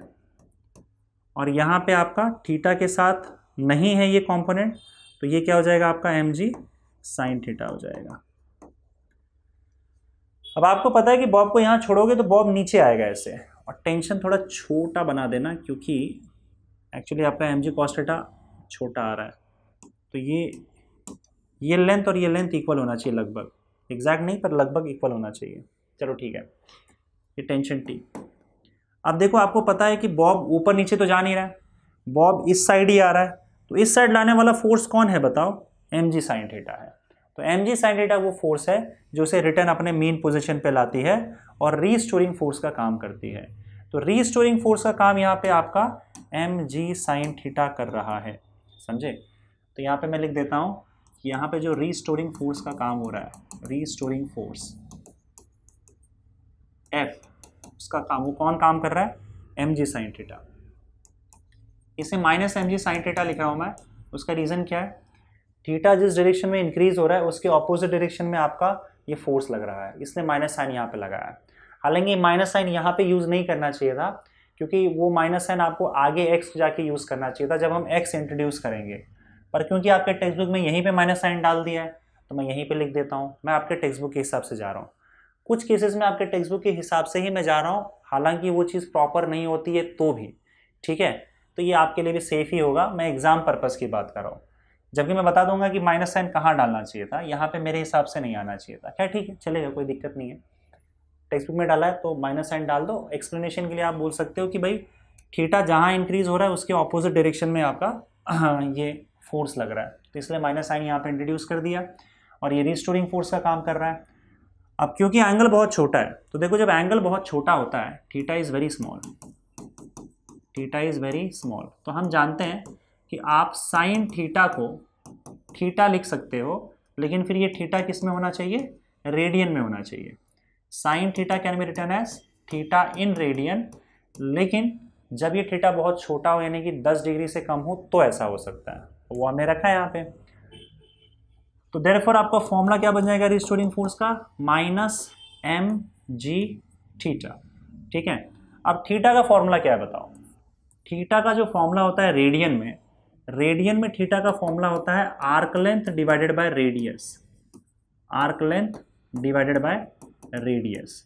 तो आप देखो यहाँ पे कि हमने इसके मेन पोजीशन से इसको डिस्प्लेस कर दिया, और ये जो डिस्प्लेसमेंट है इसको मैं x लिख देता हूँ यहाँ से लेकर यहाँ तक, ठीक है। तो आप देख सकते हो कि ये एक सर्कल का आर्क है, उस सर्कल का सेंटर यहाँ पे है, आप ऐसा मान सकते हो, और ये जो x दिख रहा है आपको, ये एक बड़े सर्कल का एक छोटा सा आर्क है, ठीक है। तो थीटा का रेडियन में जो डेफिनेशन होता है वो होता है arc length divided by radius. तो आर्क का लेंथ कितना दिख रहा है आपको, x दिख रहा है। अब इस सर्कल का रेडियस क्या होगा बताओ, ये देखो यहाँ से लेकर यहाँ तक, जो कि एक्चुअली में स्ट्रिंग का लेंथ है, length of the string, L लिख देता हूँ मैंने यहाँ पे, L is nothing but length of string. तो यही आपका रेडियस का काम करेगा, तो arc length divided by radius. तो इसको उठा के इक्वेशन में डालोगे, पुट इन इक्वेशन 1, तो आपका f का वैल्यू क्या आ जाएगा, minus mg/l। Restoring force F is equal to, अरे कहीं कोई बैठा है क्या, restoring force F is equal to minus mg/l, ये रिस्टोरिंग फोर्स आ गया माइनस mg/l, देख रहे हो। और यहाँ पे एक्चुअली में क्या था ना कि माइनस हम कहीं नहीं लिखते, थीटा का वैल्यू जब डाल देते ना तो फिर अगले स्टेप में माइनस डालना चाहिए था कि फोर्स और डिस्प्लेसमेंट ऑपोजिट डायरेक्शन में है, फोर्स जो है आपका नीचे की ओर लग रहा है और डिस्प्लेसमेंट आपका ऊपर की ओर हो रहा है। तो यहाँ बेटर होता अगर माइनस साइन इंट्रोड्यूस करते हैं मेरे हिसाब से, पर ठीक है इसमें भी कोई प्रॉब्लम नहीं है, आप लिख सकते हो। तो रीस्टोरिंग फोर्स का इक्वेशन हमारे पास मिल गया माइनस mg/l, और इस इक्वेशन से क्लियरली दिख रहा है, देखो mg और l जो है वो कांस्टेंट है, mg and l are constants. mg और l अगर कांस्टेंट्स है तो यहाँ पे साफ साफ दिख रहा है कि आपका जो f है it is directly proportional to minus x, और ये कंडीशन किसका होता है, so therefore bob performs linear SHM, ये लीनियर SHM का कंडीशन है, bob performs linear simple harmonic motion ये कंडीशन आपका लीनियर सिंपल हार्मोनिक मोशन का होता है। तो आप क्लियरली देख रहे हो कि बॉब जो है वो linear simple harmonic motion perform कर रहा है, क्योंकि ये कंडीशन वो सेटिस्फाई कर रहा है, वो इस इक्वेशन से हमें पता चल जा रहा है। अब हमें ये तो कंफर्म हो गया है कि जो इसका मोशन है वो लीनियर SHM का मोशन है, तो हमें इसका टाइम पीरियड निकालना है। अब तो टाइम पीरियड के लिए आप देखो क्या करना है, पहले तो यहाँ पे लिख देता हूँ, टाइम पीरियड का डेरिवेशन हमें निकालना है। टाइम पीरियड को यहाँ पे हम डिनोट कर रहे हैं टी से, ठीक है। अच्छा, यहाँ पे एक्चुअली टेंशन को भी टी से डिनोट कर दिया गया है। अच्छा, टेंशन को टी डैश से डिनोट किया। चलो एक काम करते हैं, क्योंकि टाइम पीरियड को हम टी से डिनोट कर रहे हैं तो टेंशन को टी डैश से डिनोट कर देते हैं। टी डैश टेंशन है और यहाँ पे आपका टाइम पीरियड टी है। याद रखना कि टी डैश जो है वो एम जी कॉस थीटा को बैलेंस कर लेगा। यहाँ पे शायद लिखा नहीं है, मैं लिख देता हूँ, t dash will balance the m g cos theta. तो टी डैश आपका टेंशन है, t dash will be m g cos theta, वो एम जी कॉस थीटा के इक्वल हो जाएगा। ये दोनों फोर्स एक दूसरे को बैलेंस कर लेते हैं, इसलिए बॉब आपका ऊपर नीचे नहीं जाता है और m g sine theta restoring force बन के इसको वापस धकेलता है। तो टी डैश तो यहाँ पे टेंशन है, टाइम पीरियड टी है। अब टाइम पीरियड निकालने के लिए आप क्या करोगे, पहले तो देखो यहाँ पे ओमेगा का एक इक्वेशन निकाल लेते हैं। ऑलरेडी ये इक्वेशन निकाला हुआ पहले से, लेकिन फिर आप यहाँ से एक बार निकाल लो। आपको पता है कि एक्सेलरेशन जो होता है एस एच एम का वो माइनस ओमेगा स्क्वायर एक्स होता है। और अगर मैं सिर्फ मैग्नीट्यूड लूँ तो माइनस साइन हटा देता हूँ, डायरेक्शन अगर ना देखूँ तो एक्सेलरेशन का वैल्यू क्या हो जाएगा, A is equal to omega square X. मतलब ओमेगा स्क्वायर का वैल्यू क्या हो जाएगा बताओ, ए बाई एक्स। तो इसका मतलब ओमेगा का वैल्यू क्या होगा, ओमेगा स्क्वायर अगर ए बाई एक्स है तो ओमेगा का वैल्यू क्या होगा, omega will be equal to under root a by x, यही ना। और under root a by x का मतलब क्या होता है, एक्सेलरेशन पर यूनिट डिस्प्लेसमेंट। ये हम पहले भी देख चुके हैं कि ओमेगा का value under root acceleration per unit displacement होता है, लेकिन क्योंकि यहाँ पे फिर से इसमें यूज़ किया गया इसलिए मैं वापस लिख दे रहा हूँ। इसका एक सिंपल तरीका भी था, डायरेक्टली टाइम पीरियड आ जाता है, लेकिन अब ठीक है, आपके टेक्स्ट बुक में जैसा दिया वैसा लिखना पड़ेगा। तो अब यहाँ पे देखो ए बाई एक्स का वैल्यू आपको निकालना है, ठीक है। आपका एक्सेलरेशन पर यूनिट डिस्प्लेसमेंट है, तो आपको ए बाई एक्स का वैल्यू निकालना है। तो ए बाई एक्स का वैल्यू कैसे निकालोगे, वापस से चलो अपने रीस्टोरिंग फोर्स पे। आपका रीस्टोरिंग फोर्स का फॉर्मूला हमने क्या निकाला, एफ इज इक्वल टू, देखते हैं, minus m g x by l, तो बस minus m g x upon l. Force क्या होता है, mass into acceleration, minus m g x by l. M और एम कैंसिल हो जाएगा। अब यहाँ से ए बाई एक्स का वैल्यू बताओ तो क्या आ जाएगा, ए बाई एक्स का वैल्यू क्या होगा, minus g by l. In magnitude a by x is equal to ji by L, यही ना। ये फिक्स कर दो। चलो अब देखो, अब आप टाइम पीरियड का डेफिनेशन क्या देखते हो, टाइम पीरियड को कैसे डिफाइन करते हैं, ओमेगा के टर्म्स में कैसे डिफाइन करते हैं, t is equal to 2 pi upon omega. S H M में यही फॉर्मूला था, तो t is equal to 2 pi upon omega का वैल्यू क्या है, acceleration per unit displacement, acceleration per unit displacement, है ना। और एक्सेलरेशन पर यूनिट डिस्प्लेसमेंट मतलब क्या लिखना है, under root a by x. और ए बाई एक्स का वैल्यू क्या है, मान लो इसका इक्वेशन हम क्या लिखें, और कोई इक्वेशन दिया था क्या, यहाँ पे इक्वेशन 2 लिखा हुआ था ना, इसको इक्वेशन 3 लिख देते हैं। तो ए बाई एक्स का वैल्यू जी बाई एल है, it is equal to 2 pi under root g by l. यहाँ लिख देता हूँ 2 pi under root g by l, और लिख दो फ्रॉम 3, है ना। तो आपका टी का वैल्यू क्या आएगा बताओ, 2 pi under root g by l. अब ये एल ऊपर चला जाएगा तो ये हो जाएगा 2, और एल ऊपर चला जाएगा रूट एल, तो रूट जी नीचे रह जाएगा, रूट जी नीचे और रूट एल ऊपर। यही आपका टाइम पीरियड का फॉर्मूला बनता है, time period of simple pendulum. तो सिंपल पेंडुलम जो एस एच एम परफॉर्म करता है उसका टाइम पीरियड देखो T is equal to 2 pi under root L by G है। और आप देख सकते हो कि टाइम पीरियड दो चीज़ों पर डिपेंड करता है कि आपका लेंथ क्या है, ठीक है, सिंपल पेंडुलम का जो स्ट्रिंग है उसका लेंथ क्या है, और एक्सेलरेशन ड्यू टू ग्रेविटी क्या है। तो आप अगर सपोज करो अर्थ के सरफेस पे ही हो हमेशा तो जी का वैल्यू कांस्टेंट हो जाएगा, नहीं तो अगर आप अर्थ से बहुत ऊपर चले जाते हो या मून पे चले जाते हो या कहीं ऐसे जगह पे चले जाते हो जहाँ पे जी का वैल्यू बदल जाएगा तो एक्सेलरेशन ड्यू टू ग्रेविटी बदल जाएगा, तो टी का वैल्यू भी आपका टाइम पीरियड भी उस समय बदल जाएगा। नाउ देखो यहाँ पे आप देख सकते हो, यहाँ पे लॉज ऑफ सिंपल पेंडुलम आपको दिया होगा, लॉज ऑफ सिंपल पेंडुलम। तो मैं पूरा स्टेटमेंट तो यहाँ पे नहीं लिखूंगा, लेकिन मैं आपको मीनिंग समझा दूंगा एक एक करके। तो देखो, एक तो आपका लॉ ऑफ लेंथ हो जाएगा कि आपका टाइम पीरियड जो है it is directly proportional to length of the simple pendulum. मतलब साफ है कि सिंपल पेंडुलम का लेंथ जितना बड़ा होगा ना, उतना ही ज़्यादा टाइम पीरियड होगा उसका। तो अगर आप छोटा सिंपल पेंडुलम रखते हो तो वो फास्ट घूमेगा, क्योंकि उसका टाइम पीरियड कम होगा। टाइम पीरियड कम होने का मतलब है कि जल्दी जल्दी ऑसिलेशन कर रहा है वो, उसकी फ्रीक्वेंसी ज़्यादा है। ठीक है, इसकी फ्रीक्वेंसी का आपको इक्वेशन दे के रखा है क्या? हाँ दिया हुआ है, बाद में बात करते हैं उसके बारे में। और अगर सपोज करो आपने लेंथ बढ़ा दिया तो टाइम ज़्यादा लेगा, वो टाइम पीरियड बढ़ जाएगा, तो आराम से ऑसिलेट करेगा। ये आप चेक कर सकते हो, कोई पेंडुलम बड़ा सा लेंथ का ले लो, पहले उसको छोटे पे पकड़ो तो फास्ट ऑसिलेट करेगा, लेंथ बड़ा कर दोगे तो टाइम पीरियड बढ़ जाएगा, आराम से ऑसिलेट करेगा। दूसरा है आपका टाइम पीरियड जो है it is inversely proportional to root of G. जहां ग्रेविटी ज्यादा होगी वहां टाइम पीरियड कम होगा। तो मान लो ग्रेविटी ज्यादा है, कहीं पे जुपिटर पे चले गए आप, ग्रेविटी ज्यादा है, टाइम पीरियड कम, मतलब फटाफट ऑसिलेट होगा। वही सेम लेंथ का पेंडुलम अगर आप किसी दूसरे प्लेनेट पे चले जाते हो या मून पे चले जाते हो, तो मून में जी का वैल्यू कम हो जाता है, कम हो जाएगा तो टाइम पीरियड ज़्यादा हो जाएगा, तब वो आराम से ऑसिलेट करेगा। सेम लेंथ का पेंडुलम, टाइम पीरियड बढ़ जाएगा। तो time period is inversely proportional to root of G, मतलब जी ज़्यादा टी कम, जी कम टी ज़्यादा। तीसरा, टाइम जो है मास पे डिपेंड नहीं करता, और टाइम पीरियड आपका एम्पलीट्यूड पे भी डिपेंड नहीं करता है ऑसिलेशन के। ये दो चीज़ें और हैं।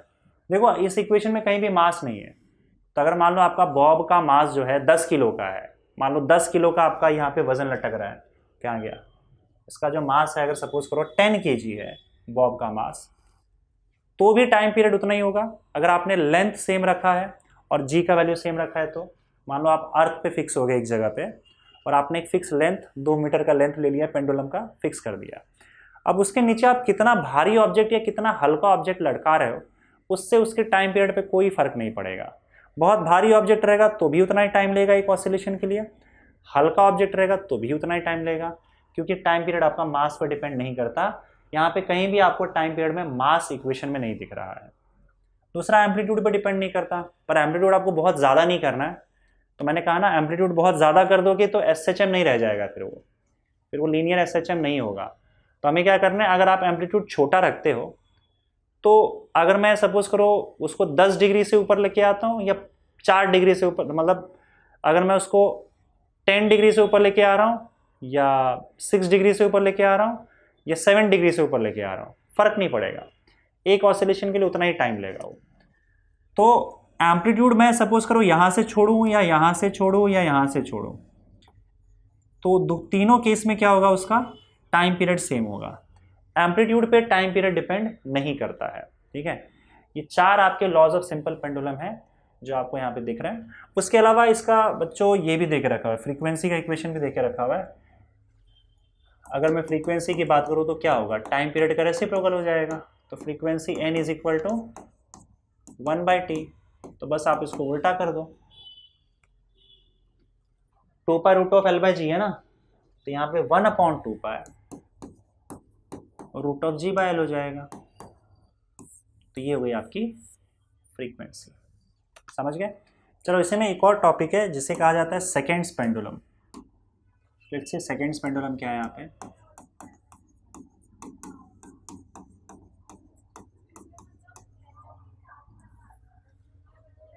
सेकेंड्स पेंडुलम का मतलब ऐसा पेंडुलम जिसका टाइम पीरियड 2 सेकेंड हो, सिंपल। ऐसा पेंडुलम जिसका टाइम पीरियड 2 सेकेंड्स हो, तो उसे हम सेकेंड्स पेंडुलम बोल देंगे। Time period is 2 second. तब एक काम करते हैं, इसका लेंथ ढूंढते हैं। अगर टाइम पीरियड, देखो टाइम पीरियड आपका किस पर डिपेंड करता है, 2 चीज़ों पर डिपेंड करता है। टाइम पीरियड आपका एक तो एक्सेलरेशन ड्यू टू ग्रेविटी और लेंथ पर डिपेंड करता है। तो हम मान के चलते हैं कि हम अर्थ पे ही है, तो जी का वैल्यू फिक्स है, या फिर जी और एल के केस में इसका ही जी और एल के टर्म्स में हम क्या करते हैं, या एल को आप जी के टर्म्स में निकाल लो। ठीक है, length of a seconds pendulum क्या होगा, तो time period T is equal to 2 pi under root L by G. यहाँ से आपको लेंथ मिल जाएगा, लेंथ ऑफ सेकेंड्स पेंडुलम। इसको यहाँ पे टाइम पीरियड क्या है आपका, पेंडुलम का टाइम पीरियड होता है 2 pi under root L by g. Seconds pendulum के लिए आप क्या करो, टी का वैल्यू 2 सेकेंड डाल दो इज इक्वल टू 2 पाई, और लेंथ को आप एल एस लिख दो। एल एस मतलब length of seconds pendulum L S, और अपॉन जी कर दो। 2 और 2 हो जाएगा कैंसिल, यहाँ पे बचेगा 1, दोनों तरफ स्क्वायर कर दो तो 1 का स्क्वायर 1, पाई का स्क्वायर पाई स्क्वायर हो जाएगा, यहाँ से स्क्वायर रूट हट जाएगा तो एल एस अपॉन जी हो जाएगा। तो एल एस का वैल्यू जो होगा वो जी बाई पाई स्क्वायर हो जाएगा। एल एस का वैल्यू यहाँ पे जी बाई पाई स्क्वायर होता है, ठीक है। तो ये लेंथ ऑफ सेकेंड्स पेंडुलम हो गया। अगर मैं अर्थ की बात करूं, ऑन अर्थ, तो जी का वैल्यू और पाई स्क्वायर का वैल्यू दोनों ऑलमोस्ट सेम होता है, मतलब जी का वैल्यू और पाई स्क्वायर का वैल्यू ऑलमोस्ट सेम होता है दोनों, और ये करीबन 9.8 के आसपास होता है। तो जब ये वैल्यू डालोगे जी और पाई स्क्वायर का वैल्यू अगर सेम होगा तो एल एस का वैल्यू आपका 1 मीटर हो जाएगा। यानी कि अगर आप सपोज करो अर्थ पे हो, तो अगर आप किसी भी पेंडुलम का लेंथ 1 मीटर रखोगे, करीबन 1 मीटर, तो वो सेकेंड्स पेंडुलम बन जाएगा। क्योंकि 1 मीटर रखोगे तो ऑटोमेटिकली उसका टाइम पीरियड 2 सेकेंड हो जाएगा। ये इक्वेशन सॉल्व करके हमने देखा है, इक्वेशन से आ रहा है। और अगर टाइम पीरियड 2 सेकेंड है उसका, तो इसका मतलब वो सेकेंड्स पेंडुलम कहलाएगा। हालांकि अगर आप कहीं और चले जाते हो, मून पे चले जाते हो, जुपिटर पे चले जाते हो, तो वहाँ भी जी का वैल्यू 9.8 नहीं होगा, कुछ और होगा। तब वहाँ पे क्या लेंथ रखना है वो अलग अलग होगा, अलग अलग जगह के लिए सेकेंड्स पेंडुलम का लेंथ अलग अलग होगा। अर्थ पे 1 मीटर का पेंडुलम जो है वो सेकेंड्स पेंडुलम का काम करेगा।